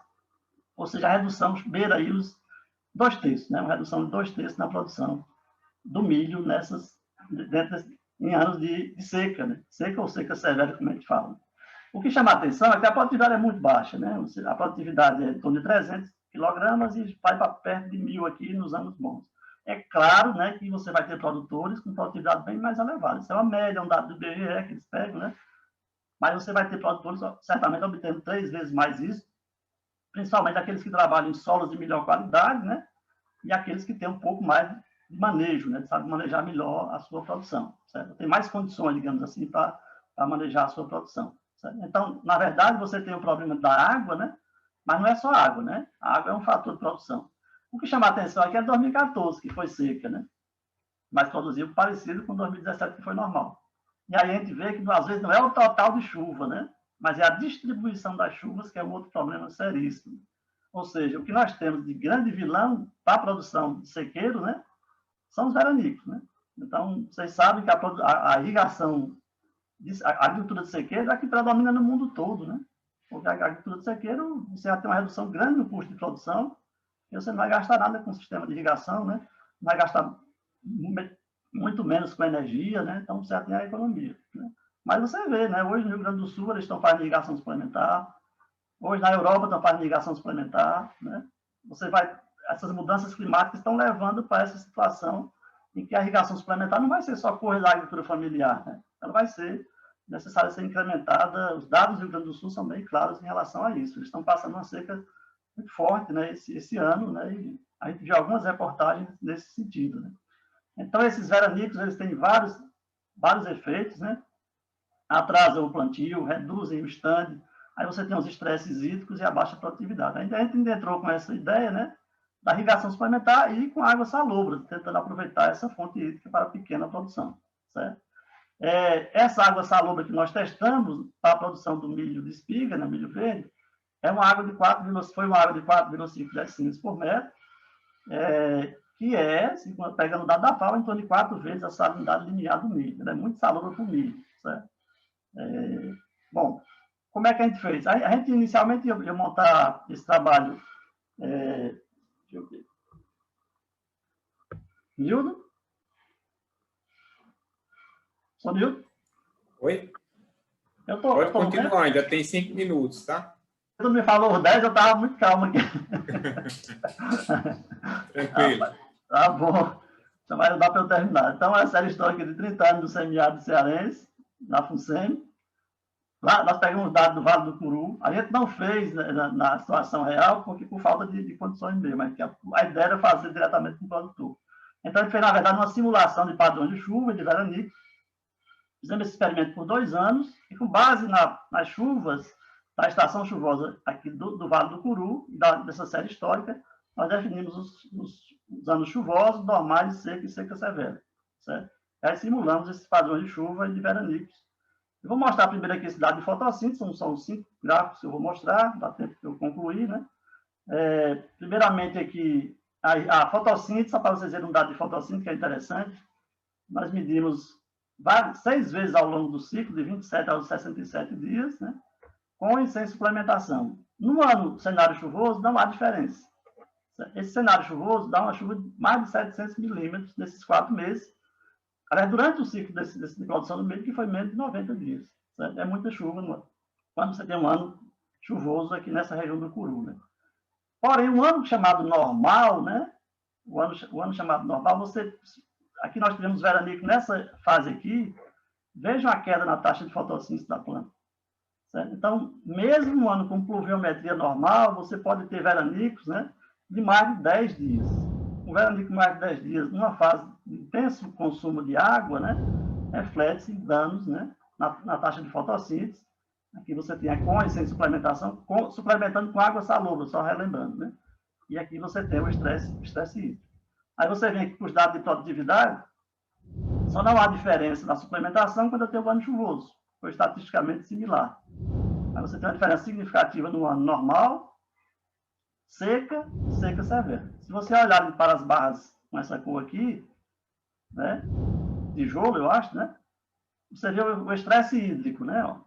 Então, você tem aqui o estresse hídrico. O ano normal tem estresse hídrico, tem veranico. A seca é terrível, né, e a seca severa tem uma produção quase zero, produção comercial. Certo? Bom, quando você tem as azuis aqui, aí você vê o estresse salino. Porque quanto mais veranico, você vai ter o efeito do estresse salino. Então, você consegue notar o estresse salino, principalmente na seca severa, porque você tem mais tempo, né, de aplicação dessas águas. Né? E lembrando que é uma água de 4,5 decímetros por metro. Mas há uma grande vantagem da irrigação suplementar, né, para essa produção. Certo? Aí você tem, comparando o volume de água da irrigação plena com essa irrigação suplementar, tem alguns detalhes que a gente pode discutir, porque nós fizemos irrigação suplementar na época seca, na época chuvosa a situação é mais favorável, né, porque a demanda hídrica é mais baixa. Né? Então, essas coisas a gente pode discutir lá nas perguntas, se vocês tiverem dúvidas. E aqui você tem a eficiência do uso da água de irrigação. Né? Ou seja, eu posso ter produções muito parecidas com a irrigação plena, né? Com uma muito maior economia de água. Certo? E esse trabalho traz um dado interessante, né? Que nós fizemos uma análise de renda do produtor dentro do foco da agricultura familiar, né? Pegando lá o juros do Pronaf, todos os custos, né? E a gente chegou, a partir estabeleceu um nível de reprodução social dessa produção, e esse nível de reprodução social, né, seriam pelo menos 6 meses, ele tendo um salário mínimo, né, e aqui você tem um cenário normal. Cenário normal, se você suplementar, eliminar os estresses hídricos com água salobra, você alcança isso com 0,9 hectares. Basta 0,9 hectares para você conseguir alcançar esse nível, né, certo? Se você não usar, com os veranicos isso dobra, vai para quase 2 hectares, para você alcançar o nível de reprodução social. Se for um ano de seca, né, você consegue com 1 hectare, certo? Tendo a suplementação. Se você não tem a suplementação, não tem como ter, né? Vai ser sempre, né, quanto maior a área, mais fica negativo o saldo, que não é maior, porque a gente sabe a realidade dos nossos produtores, né? Quando ele vê que não vai chover, ele abandona a roça, né? Ele vai gastar mais com contratos culturais, né? Então as perdas são menores, né? Mas, obviamente, quanto maior a área, mais o saldo vai ser negativo, porque ele já gastou, né, na semente, gastou no plantio, gastou nos primeiros tratos culturais, então você não tem resultado. Mas notem que com a água salobra, com 1 hectare, ele consegue ter uma renda, né? Essa que nós estabelecemos, né? 6 meses com a família tendo um salário mínimo para receber. Certo? Então, é basicamente isso, né? Eu coloquei aqui 3 considerações finais, né? Primeiro que existem realidades diferentes, né, em termos de disponibilidade e uso de água salobra na produção vegetal. Aí eu mencionei a experiência de Mossoró era diferente da experiência da maior parte do semiárido, e inclusive da maior parte do semiárido do Rio Grande do Norte. Né? Predominam, né, no semiárido nordestino situações aplicáveis à agricultura familiar, como defendeu o Guerra ontem na sua palestra. Né? E é uma realidade típica nossa aqui do estado do Ceará. Né? E aí eu coloquei, aí mais que nós estamos no evento, nós discutimos muito isso dentro do grupo, né? Eu, o Guerra, o professor Hans e o Paulo Cerqueira, né? da Codevasf, que a gente precisa buscar essas articulações, né? Os núcleos de pesquisa dos estados, né? As instituições parceiras, tanto do governo federal como do governo estadual, né? para que a gente possa avançar em algo que a gente possa colocar como estratégico, né? Como algo que possa beneficiar efetivamente os agricultores do semiárido brasileiro, né? A ideia das famosas políticas públicas, né? Então, eu acho que a gente poderia construir uma nova articulação, partindo aí do Instituto de Salinidade, e criar uma articulação interessante, aplicável, né? Com ideias aplicadas para que a gente possa levar isso. Eu vejo assim, ao nível do Estado, ainda articulando os núcleos dos estaduais, porque a gente tem muitas instituições do Estado que têm trabalhos belíssimos, né? Aqui no Ceará nós temos a COGÉ, a SOIDRA, né? A SDA, a SEDET, várias secretarias que trabalham no entorno, a SRH de recursos hídricos. Então, você consegue articular com essas secretarias e associando com os órgãos do governo federal, como é o caso do CPRM, da Codevasf, né? Do próprio DENOX. São várias instituições que a gente pode articular e construir boas ideias nesse sentido. E aí eu termino fazendo homenagem ao nosso grande palestrante de ontem, o doutor Cinco, que deu uma grande contribuição, dizendo aí meu grande obrigado, né, para vocês todos. Obrigado, Nildo. Obrigado, Claudivan, você foi bastante preciso aí na sua fala e fechou aí, cravou nos 30 minutos, certo? Então, eu estava tão empolgado para ver os resultados das suas pesquisas, né, das pesquisas aplicadas, que acabei esquecendo o tempo aí. É a primeira vez que o coordenador da mesa perde o tempo aí, mas deu tudo certo. Eu tive medo de estar falando e ninguém está escutando nada. Só pode eu perguntar a Nildo aqui como é que está a situação. Obrigado, Nildo. Valeu aí. Tá bom, então, dando, né, continuidade aos trabalhos do nosso simpósio, né, especificamente falando aqui sobre a nossa mesa, e aí eu vou convidar agora o Dr. Enio Farias de Francis Silva para fazer a sua apresentação, e aí, antes disso, vou falar um pouco sobre o currículo, né, do Dr. Enio. Então, ele é engenheiro agrícola, formado pela Universidade Federal de Lavras, é mestre em engenharia agrícola pela Universidade Federal da Paraíba, doutor em irrigação e drenagem pela Universidade de São Paulo, Exalc, e pós-doutorado em conservação de água e solo pela Universidade de São Paulo também. Então, atualmente, né, o Enio é professor associado do Departamento de Engenharia Agrícola da Universidade Federal Rural de Pernambuco e tem experiência na área de engenharia agrícola, com ênfase em irrigação e drenagem, atuando principalmente nos seguintes temas: salinidade, irrigação, solução do solo, fertirrigação e qualidade e reuso de água. E, no momento, né, ele atua como coordenador do Programa de Pós-Graduação em Engenharia Agrícola da Universidade Federal Rural de Pernambuco, e na pesquisa interinstitucional brasileira, ele atua como coordenador de rede de reuso de esgoto doméstico tratado para a produção hidroagrícola no Nordeste brasileiro. Então, professor Enio, você tem aí 30 minutos, quando tiver faltando 10 minutos aí, eu vou te dar um aviso aí e boa apresentação. Ok, Nildo, muito obrigado. Agradeço inicialmente a organização do evento pelo convite e a oportunidade de estar aqui apresentando os nossos trabalhos. Né? Como o Nildo comentou, eu vou falar um pouco sobre a experiência de usar a água salobra no semiárido brasileiro, no contexto do semiárido brasileiro, mas de uma forma de um sistema de cultivo diferenciado, que é o sistema de cultivo hidropônico. Né? Essa ideia ela surge já aplicada ao semiárido brasileiro, porque se adapta, tem consonância com alguns aspectos que a gente vai aqui comentar. Bom, o semiárido brasileiro ele é uma área muito extensa, né? Ele engloba quase todo a região nordeste do Brasil, aí com 1.127.953 quilômetros quadrados, 1.262 municípios, 10 estados, né? 27.607.440 habitantes, isso os dados de 2018, né?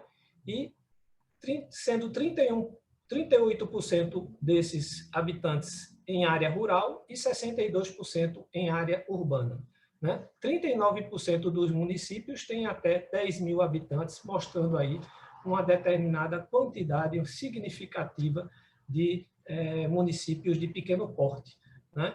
E esses municípios, eles trazem características, né, dentro do semiárido, né, de pequenas comunidades difusas. Em relação a características climáticas, né? Principalmente em relação às precipitações, o semiárido brasileiro ele se destaca por uma distribuição irregular, né? Isso traz alguns problemas, né? Mesmo se considerarmos que para a maioria do semiárido brasileiro a gente tem chuvas aí variando de 500 a 800 milímetros anuais, né? Muitas regiões da Europa, né, não chegam nem próximo a isso, né? Então, mesmo chovendo essa quantidade, essa distribuição irregular espaço-temporal acaba prejudicando bastante, isso também associado a elevadas taxas de evapotranspiração, né? Então, chove 800, mas evapotranspira 2.000 milímetros anuais, né? Então, é lógico que a gente vai ter problemas de abastecimento significativos, né? Associado ainda a esse problema climático, nós temos um problema edáfico, né? Que a maioria dos nossos solos são rasos, aí chegando a, no máximo, 60 centímetros de profundidade, né? E essas comunidades difusas que vivem dentro desse ambiente crítico, né, são pequenos agricultores, né, descapitalizados, muitos dependem de Bolsa Família, né, vivem até um valor de um salário mínimo, né, e essas dificuldades prejudicam, né, o desenvolvimento da região e o desenvolvimento, em particular, das pessoas que ali moram, né? E, além disso, as águas disponíveis, né, associadas a essas questões, elas apresentam aspectos qualitativos de elevada concentração de sais, podendo ser essas águas superficiais ou subterrâneas, com destaque para a água subterrânea, né? Como o doutor Márcio falou, né, a gente tem no semiárido brasileiro uma maioria de poços em região de sistemas cristalinos, né? Esses sistemas cristalinos, ele tem esses poços perfurados em sistemas cristalinos, que não são poucos, né? Estima-se mais de 200 mil poços furados dentro desse sistema, e que poços esses estão distribuídos em toda a região, né, no semiárido brasileiro. Eles possuem como característica baixa vazão, né? Aí a gente tem a maioria dos poços com vazão entre 5 a 10 metros cúbicos por hora e com elevada concentração de sais. Essa elevada concentração de sais, ela, vamos dizer assim, dificulta o aproveitamento desses poços. Mas, como disse o professor Claudivan, quando não tem outra alternativa, vai ter que ser utilizada essa água mesmo com essa elevada concentração de sais, né? Então, a gente busca alternativas, a gente procura buscar alternativas para poder facilitar a vida dessas pessoas que moram nessas comunidades difusas, muitas vezes longe dessas fontes de água superficial de melhor qualidade, né? Então, nessas pequenas comunidades, né, que utilizam a água do cristalino, né, normalmente a gente tem a única fonte de água sendo um poço salino, e utilizando dessalinizadores para poder abastecer a população, né, na água de ingestão, na água de uso da sua casa, né, na água de alimentação e ingestão, né, sobrando aí, muitas vezes, água com maior salinidade ainda do que a já existente no poço, né, que a gente chama de rejeito. Esse rejeito é colocado dentro dessa caixa, mas ninguém vem buscar e não tem nenhuma utilização, então acaba jogando esse rejeito no solo e salinizando áreas, causando também problemas ambientais, né?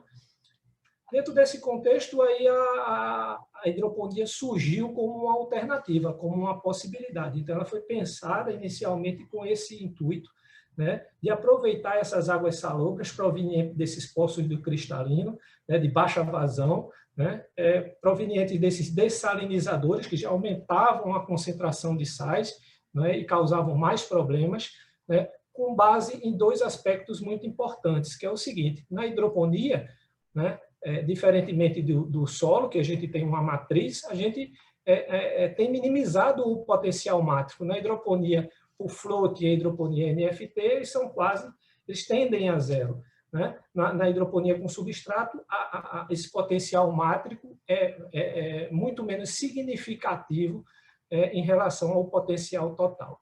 Além disso, né, na hidroponia, a gente vai ter uma condição de diluição desses sais sempre muito maior, né, em sistemas NFT e tipo floating, aquela água que está ali presente, ela estaria livre, apenas atendendo ali a diluição daqueles sais presentes, ou seja, não há ciclos de secamento que reduzem esse potencial osmótico durante o processo, né, durante esse período entre uma irrigação e outra. Bom, e a gente tem diversos sistemas hidropônicos, os sistemas abertos e os sistemas fechados, né? A maior porcentagem de utilização, né, ainda é o sistema fechado NFT, que é a formação de um filme de nutrientes, né? O DFT é o floating, né, que as plantas ficam boiando, né, sobre um sistema em cima dessas soluções nutritivas, e os sistemas abertos são utilizados principalmente para a produção de culturas frutíferas, utilizando sistemas de condução para a sua produção, né, para seu cultivo.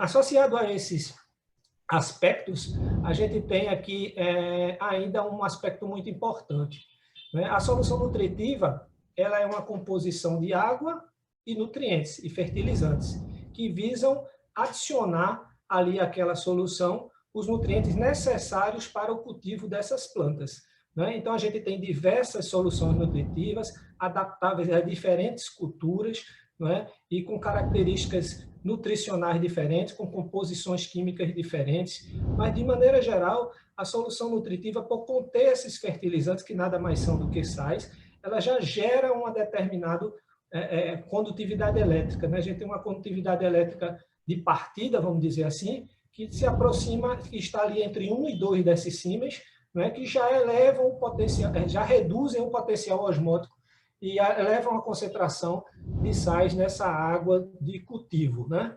E essa água, sendo preparada com a água já salobra, esses valores de salinidade tendem a ser majorados. Bom, com base nesses aspectos, né, gera-se alguns questionamentos, né, que são base para nossas hipóteses, nossos trabalhos científicos que foram conduzidos posteriormente.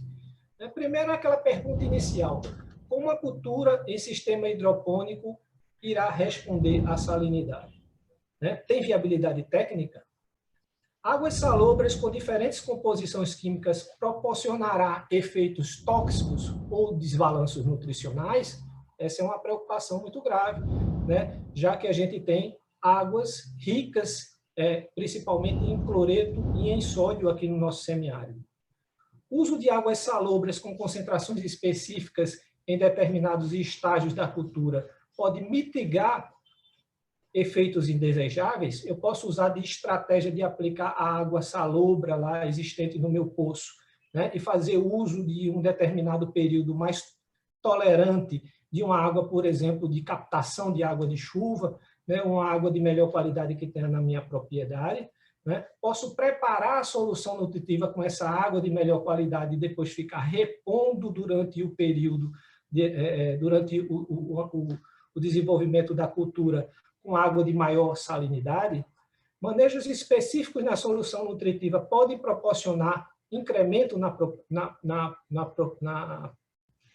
produtividade, né? Tipo, utilizar produtos químicos que possam mitigar esses efeitos, né? Podem promover aumento da produtividade. Vazões de aplicação de diferentes interferem na produtividade da cultura. Essa é uma preocupação mais recente que a gente teve, né? Porque a gente observou, né, que variando a vazão a gente tem efeito, né, sobre o desenvolvimento da cultura, né? Eu vou comentar um pouquinho sobre isso mais para frente. É possível tornar a técnica adaptável à realidade do semiárido brasileiro, né? Às vezes a gente tem alguns agricultores que nem energia possuem, né? Eles têm pouca escolaridade. Será que eles absorvem essa técnica, né? E aí o último, né? O uso da água salobra é viável tecnicamente e financeiramente? Isso é importantíssimo para que essa atividade se torne sustentável. Bom, a partir daí a gente estabeleceu algumas hipóteses que foram estudadas em pesquisas subsequentes aí, né, a partir de estabelecimento de uma rede de pesquisa, né? Então, essa rede de pesquisa, ela partiu aí do professor Thales Soares, né, e a gente ingressou nessa rede de pesquisa, e inicialmente o Thales, após finalizar a sua tese, né, após defender a sua tese, ele veio e passou um período aqui conosco, depois ele retornou, ele foi para o UFRB, onde é professor, né, e ali então, continua desenvolvendo essas linhas de pesquisa, né, contaminou a gente passou a abraçar a causa e também fazer bastante pesquisa nesse sentido, né? Ele também manteve intercâmbios, né, contatos com a Universidade Federal do Semiárido, né, com pesquisa com o Dr. Nildo aqui, com o Dr. Miguel, né, desenvolvendo também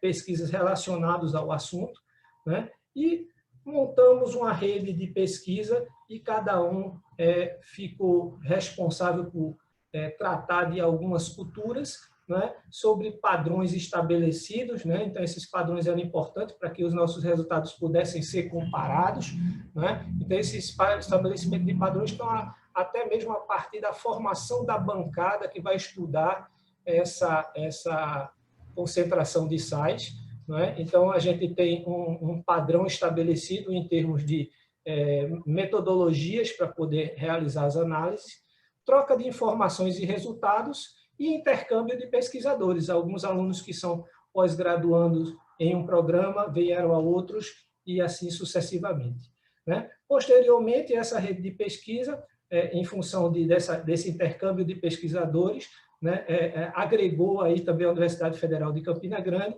e também a Universidade Federal do Ceará, né? Hoje o Alexandre é professor da Universidade Federal do Ceará e ele começou dentro dessa linha de pesquisa. Fico muito feliz, o Alexandre, fiquei sabendo da aprovação da sua bolsa do CNPq, né, bem como do professor Hamilton, do professor Miguel, que são integrantes da nossa rede de pesquisa. Parabéns a todos aí, né, e que a gente continue esse trabalho com bons resultados e aplicáveis, né. Bom, essas pesquisas elas já têm 15 anos, né, tem mais de uma centena de publicações nacionais e internacionais. Só para alertar que você tem 10 minutos para fechar a apresentação, tá bom? Ok. Estudos com diversas hortaliças, né, sob diferentes condições climáticas, sobre sistemas hidropônicos variados, como já comentei, né, e o desenvolvimento de técnicas de manejo, né, que permite alcançar bons resultados. E aí, para a gente ilustrar, eu trouxe aqui alguns resultados bem típicos, né, que se inclui dentro dessas preocupações. Primeiro aqui, em relação à produção de massa fresca dessa planta, a gente tem aqui o incremento da salinidade, redução na produtividade aqui de 15% e 8% para esses dois experimentos, trabalhando com alface americana, né? E redução da matéria seca, né, de 12% a 7% aqui nesses experimentos. Também com a alface americana, a gente vê o efeito pronunciado aí do antagonismo, onde a absorção de sódio permitiu a redução, né, o decréscimo na absorção do potássio na planta, né? Esse trabalho aqui com couve-flor, né, cultivada, a gente também teve absorção de sódio, proporcionando um antagonismo, reduzindo a absorção de potássio e prejudicando nutricionalmente essa planta. Esse trabalho aqui ele foi um trabalho mais recente, defendido por um aluno nosso mês passado, né? E esse aluno ele descobriu, né, por exemplo, que a vazão ideal para ser cultivado o coentro, né, seria de 1 a 2 litros por minuto, né? Valores com vazões mais elevadas reduziram o crescimento da cultura, né? De maneira geral, isso foi observado, mas a gente fez também trabalhos com experimentos com águas de especiação diferente, de composição química diferente, né? Mostrando reduções maiores ou menores e efeitos nutricionais específicos, né? Essa redução em função da vazão está explicada pelo oxigênio dissolvido, a carência nutricional, né? Pode ter alterações na vazão, na temperatura, né? No volume da solução que está sendo aplicada em função do tempo, né? Aqui eu mostro para vocês uma fotografia, né, com a vazão bem elevada, de 4 litros, e aqui de 1 litro, mostrando aqui injúrias nessa planta, a qual recebeu vazões de 4 litros por minuto. Esse trabalho desenvolvido aí pelo professor Hamilton, né, em parceria com o professor Edivan e seus orientados, ele trabalhou aí com espinafre, né, e o interessante desse trabalho é que ele compara o cultivo em solo com o cultivo hidropônico, né, mostrando que no cultivo hidropônico esse efeito da salinidade ele foi reduzido ao longo do tempo, né? Aí, outro experimento mostrando o desenvolvimento da planta, né, a partir do aumento, do incremento da salinidade de forma visual, né? Esse trabalho aqui ele já apresenta resultados da cebolinha, né? Essa cebolinha aqui testada sobre diferentes vazões, então ele mostra que quando a gente tem um aumento da frequência de aplicação da água na solução nutritiva, a gente também reduz, a gente mitiga o efeito da salinidade, né? Trabalhos também aí com a rúcula, né, do Eustáquio, orientado do professor Hamilton, né, que também testou esse incremento da salinidade e as frequências de aplicação, e descobriu que, com o aumento da frequência de aplicação, essas plantas também respondem positivamente, né? Esse trabalho aí, em relação a relações hídricas, né, trabalhando aí com o alface, né, mostrando aí um decréscimo de 53,8% da eficiência do uso da água, né, em relação à matéria fresca da parte aérea, né, em função do aumento da salinidade. Esse trabalho foi feito aqui com a gente, um orientado meu, né, com mini melancia, mostrando aí decréscimos em torno de 10% aí, com o aumento da salinidade, e permitindo produzir aí a melancia com excelente qualidade, aspectos qualitativos e com boa produtividade em termos de toneladas por hectare, até a salinidade de 4,5, né? Essa fotografia aí mostra alguns efeitos nutricionais, né? E eu destaco aqui problemáticas em relação à precipitação desses sais, né? Que quando a gente utilizar poços com elevada concentração de carbonatos, acabam roubando nutrientes, principalmente os micronutrientes presentes na solução nutritiva, né? Esse trabalho aqui ele é o mesmo trabalho anterior, né? Verifiquem aqui a baixa produção, a produção de matéria fresca e seca, quando a gente tem água desse poço aqui, que é um poço que tem elevada concentração de carbonato. Provavelmente se deve a um efeito nutricional, desequilíbrio nutricional, precipitação de íons que afetaram a disponibilidade de micronutrientes. E aí tem um monte de trabalhos, não é? Agrião, alface, cebolinha, chicória, mostrando a maioria deles que aumenta-se a tolerância ou permite-se cultivar, atingir produtividades aceitáveis, né? Mesmo com salinidade maiores do que a água utilizada na irrigação em cultivo convencional, em cultivo em solo, né? Coentro, couve chinesa, espinafre, como eu falei, a gente tem mais de uma centena de trabalhos publicados ao longo desse tempo, né, trazendo excelentes resultados, permitindo formar aí já diretrizes importantes para o cultivo nessa situação, né? Há cultivos de frutíferas, como pimentão, como tomate cereja, né? Plantas gastronômicas, aí, como hortelã, manjericão, né? De ornamentais, como girassol, né? A pimenteira, né? O quiabeiro, né? Todos eles mostrando um efeito de ganho em relação à salinidade limiar para a produção máxima da cultura, né? A produção de rendimento de 100%. E, para finalizar, né, eu vou mostrar apenas o trabalho do professor Hamilton aí em relação ao treinamento, à capacitação. Ele faz vários cursos em Campina Grande, já fez em Capoeiras, em Ancube, na Bahia, em Pentecostes, no Ceará, né, tentando mostrar uma alternativa de hidroponia de baixo custo, sem o uso de energia elétrica, utilizando água salobra e permitindo produzir produtos de excelente qualidade, né? O professor Hamilton produziu essa cartilha, né, que é de fácil acesso através do Instituto do Semiárido, né, e traz ali conhecimentos bastante simplificados, aquela técnica aprofundada, mas colocada de uma forma mais simples, né, visando viabilizar o uso dessa técnica pelo pequeno agricultor pelo aquele agricultor que tem apenas um poço com água salina e que explora a água do cristalino, ok? Bom, para finalizar, eu vou falar só das considerações finais, né? A hidroponia pode atingir rendimento relativo de 100% com o uso de água salobra de pelo menos 40% a mais em termos de concentração, né? É isso que a gente observou em termos gerais. Há algumas culturas que são mais tolerantes, a gente pode aumentar mais essa concentração. A composição química da água, com certeza, pode proporcionar toxidez e desequilíbrios nutricionais, né, se não for bem manejada, né, já que os nutrientes eles já estão solúveis nessa solução. É possível utilizar água salobra com maior concentração de sais em determinados períodos com menor efeito sobre a produtividade e qualidade de hortaliças, né? Ali, como eu falei, variando a aplicação durante variando a qualidade durante o período de aplicação, durante o cultivo da planta em diferentes estágios. O manejo da solução nutritiva, como o controle da temperatura e aplicação de condicionantes, permite reduzir o efeito da salinidade sobre as plantas.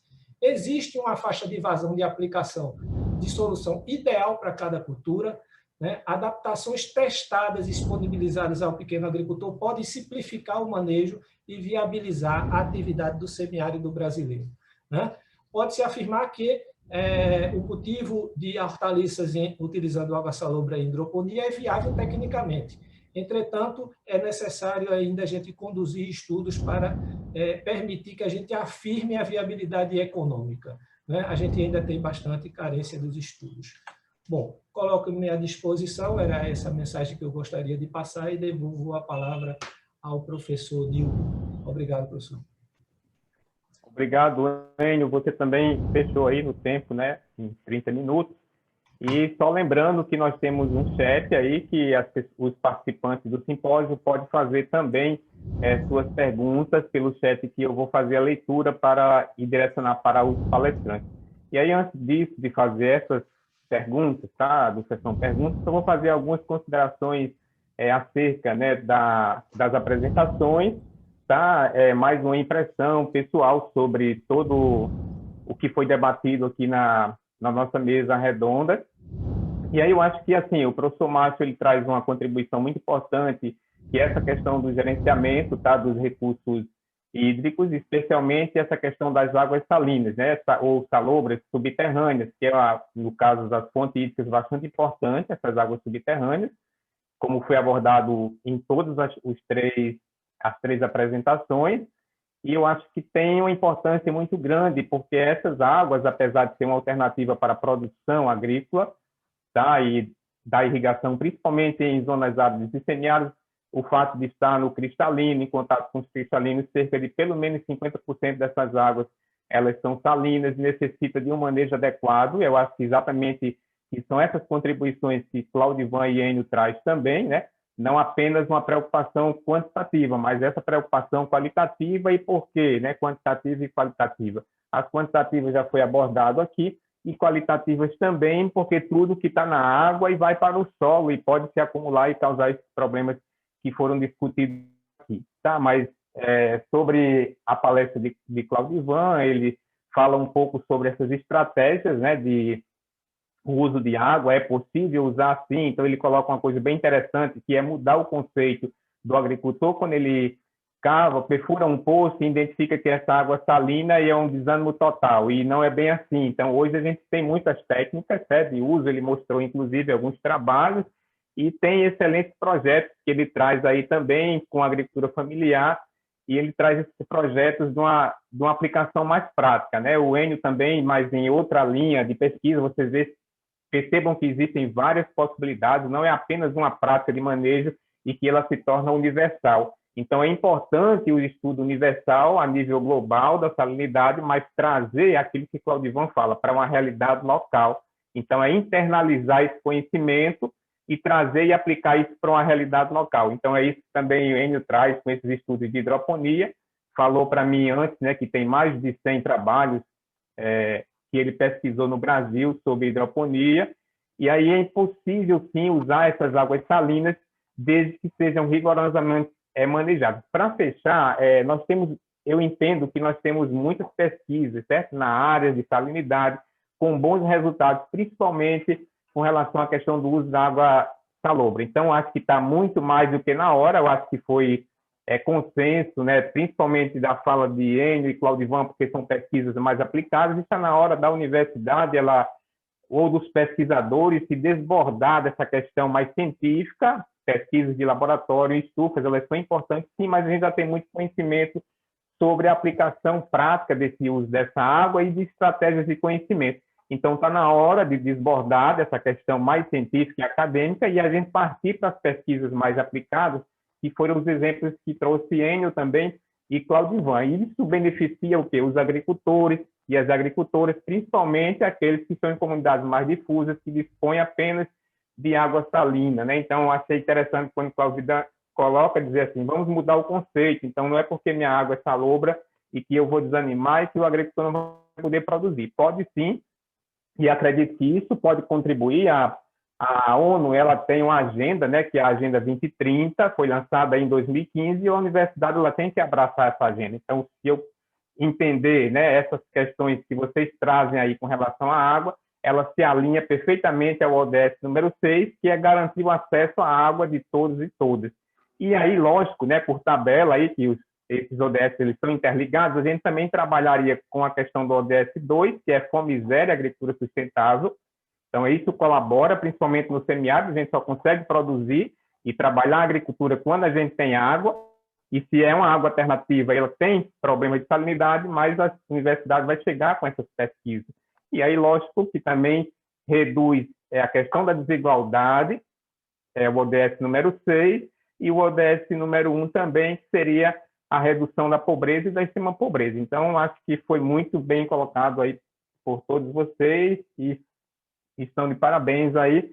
E vamos passar, então, para a questão das perguntas, certo? Então, eu tenho uma primeira pergunta aqui do Jorge Ferreira, o doutor Jorge, e ele faz uma pergunta aqui para o Claudivan, tá? Então, ele pergunta assim, qual a fração de lixiviação usada com essas águas salobras de cerca de 6 decímetros por metro?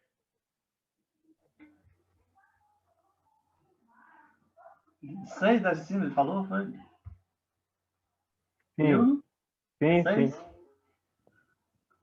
Jorge, a fração de lixiviação está associada, né, com o nível de salinidade, né? Existe como você fazer esse cálculo, né? Para você, quanto é que você vai querer que desça abaixo da semiadicular.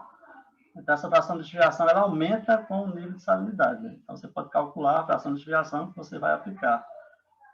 Muitas vezes que a gente trabalha, né, nos nossos experimentos com solo de textura média, né, considerando as características definidas no manual da FAO, né, o 29, a gente utiliza entre 15% e 20%. 15% e 20% de fração de lixiviação.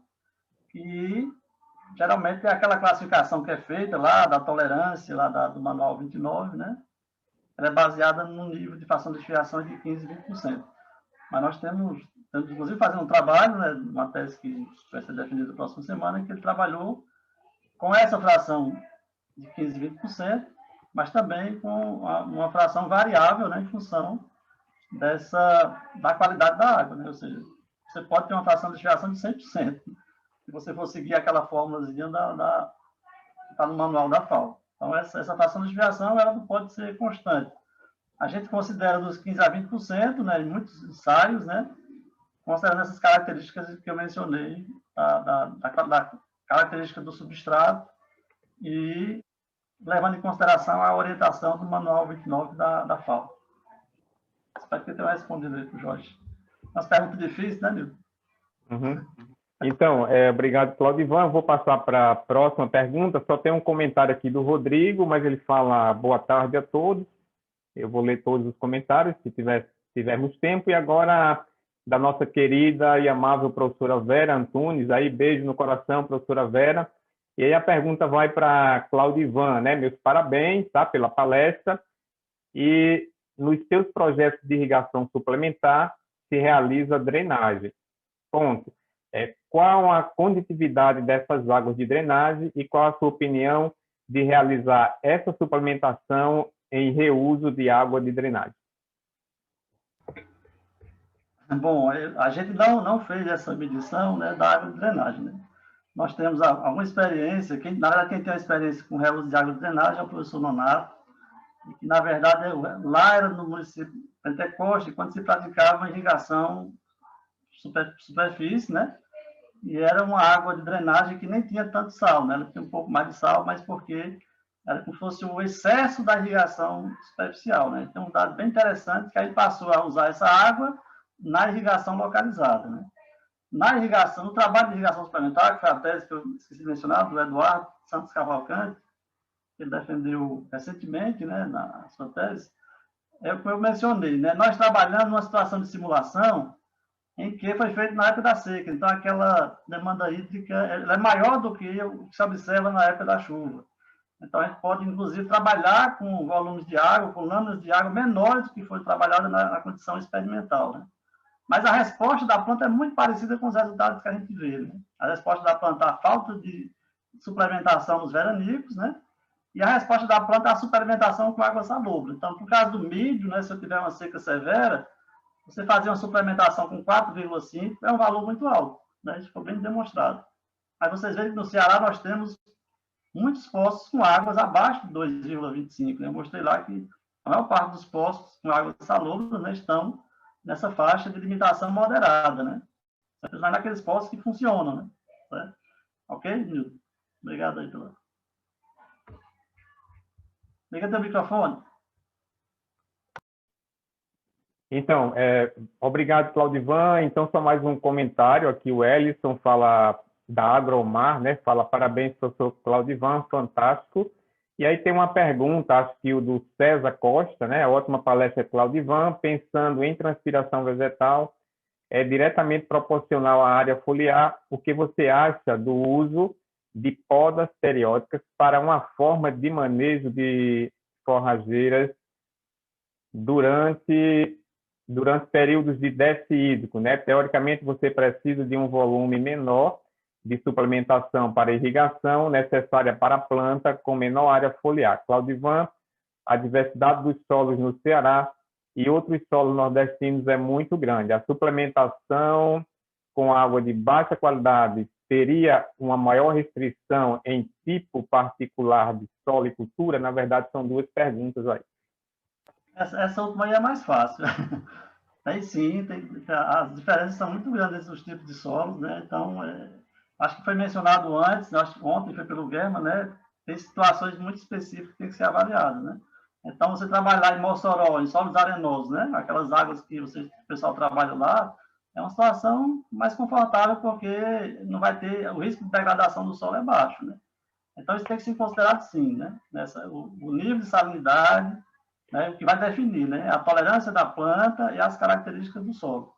Então, essas recomendações, ela não pode ter, eu acho que eu tinha até pensado em colocar isso numa apresentação, numa das versões que ele está preparando, não existe uma receita de bolo única, né? E aqui no estado do Ceará você tem uma coxa de retalho, de manchas de solo, né? Então, o comportamento de um solo aluvião de textura média é diferente de você ter um solo aluvião de textura pesada, por exemplo, né? Então, é bem complexo. A primeira parte da poda, César, eu não tenho experiência, né? Mas é uma coisa interessante que você mencionou, né? Então, aí teria que ver a questão, já que é uma planta perene, né? A gente está tentando montar uma agora, inclusive lá no campo, né?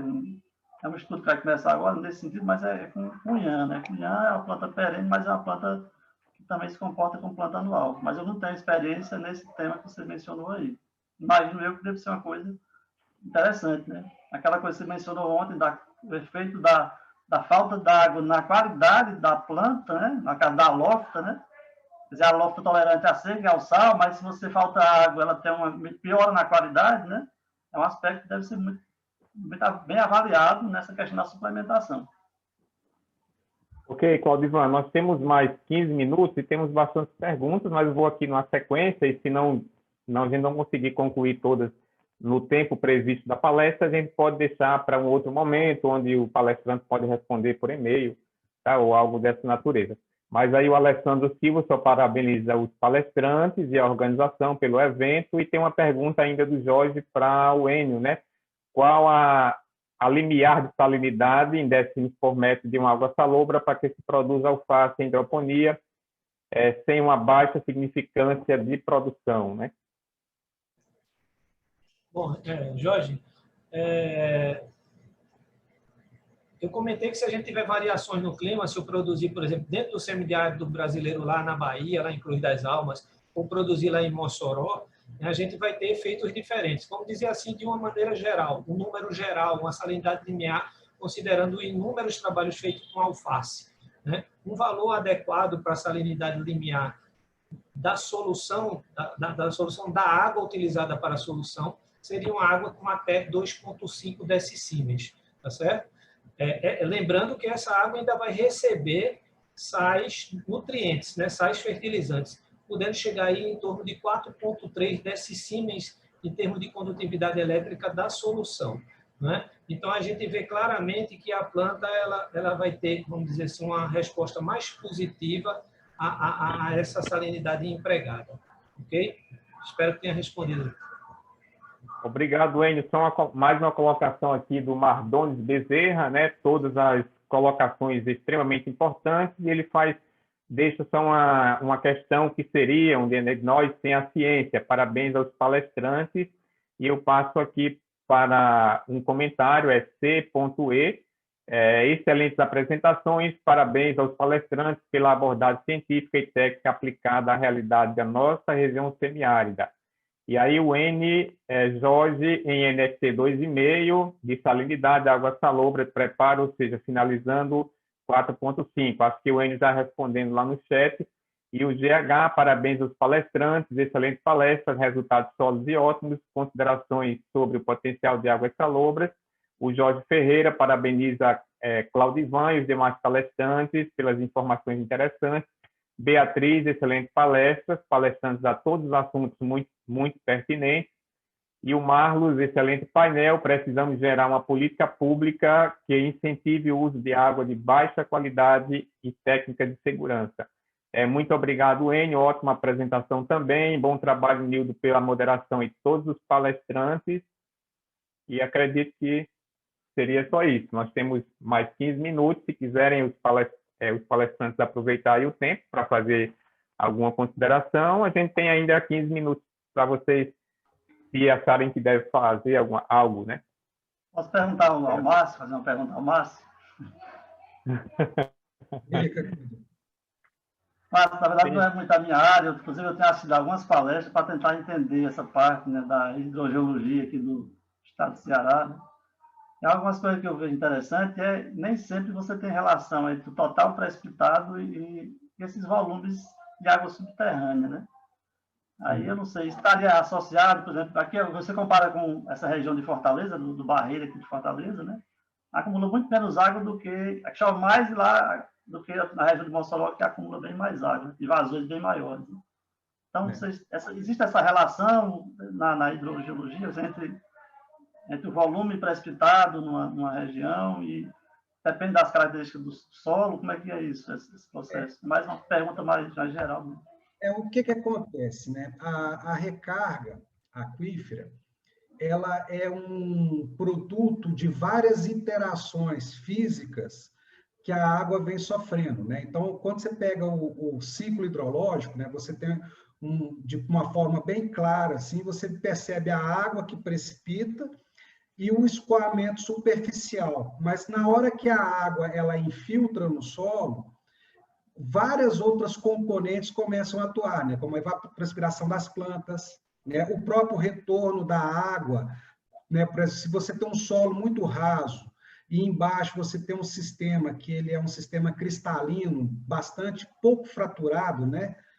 Isso vai impossibilitar que a água ela entre para essas fraturas e forme, né, um volume armazenado. O que acontece muito no Nordeste brasileiro é a ocorrência do sistema cristalino, né, que é diferente, por exemplo, quando você pega a região da Bahia, onde você tem o aquífero lá, Urucuia, que você tem uma bacia sedimentar, onde você tem um meio poroso e que a água ela pode ficar armazenada e ela pode circular também com maior conectividade. Então, o que acontece no Nordeste é que, às vezes, você tem algumas regiões de maiores fraturas, onde você tem ou teve, né, esforços tectônicos, alguns desses tipos de esforços estruturais que propiciam a formação local de aquíferos, né? Você não vai ter aqueles aquíferos tipo Guarani, que é aquíferos intensos e grandes, né? Até pelo próprio tipo de meio dele. Então, assim, e a chuva, a gente tenta correlacionar, né? Igual aquele índice de precipitação que a gente coloca, o CI lá, que é de infiltração. A gente tenta, por quê? Porque a chuva a gente vê ela de uma forma mais direta. E as outras interações, a gente precisa de informação. E uma informação que, às vezes, né, no campo da hidrologia, foge muito, por exemplo, quanto de evapotranspiração que uma determinada cultura tem, né? Então, às vezes, essas culturas que são estudadas são as culturas mais comerciais. Você pega alface, você pega tudo aquilo que é comercial, você pega, mas e as culturas nativas? Para você poder fazer assim, uma associação, olha, se eu tirar essa mata aqui, que é um cerrado, o que acontece se eu plantar eucalipto? Né? Então, todas essas variáveis do ciclo hidrológico, elas deveriam ser medidas. E acaba que não são, ou são medidas, mas são fora da área de atuação daquele que, às vezes, está fazendo o balanço hídrico. Né? Então, um congresso igual a esse, ele possibilita muito a gente entender os trabalhos de outras áreas e até mesmo propor trabalhos que sejam transversais, sabe? Então, essa relação direta precipitação, ela por exemplo, posso te dizer que ela explica numa regressão aí em torno de 70%, 60% da variabilidade, mas ela não explica tudo. Tá? Então, regiões com maiores índices de precipitação, elas vão ser regiões potenciais, né? Contudo, o armazenamento e tudo vai depender da profundidade do solo, do tipo de litologia geológica que está abaixo desse solo, de como que né, o uso e ocupação desse solo. Por exemplo, você tem taxas de infiltração diferentes em função de manejos diferentes de solo. Então, é algo que é muito incerto, por isso que a gente criou no PAN aquela questão da incerteza, a própria incerteza aleatória já mostra que em regiões semiáridas, isso aí varia muito. E a variabilidade está muito associada à variabilidade também da precipitação, que mesmo a precipitação anual, ela varia. Não só ao longo do ano, que é o que causa muito efeito, mas também ao longo dos anos, as precipitações médias. Né? Então, é mais ou menos isso. Ok, obrigado, Márcio. E a gente chega ao fim, né, dessa mesa redonda número 3. E em nome do Simpósio Brasileiro de Salinidade, eu agradeço a todos os palestrantes pela contribuição e a colaboração.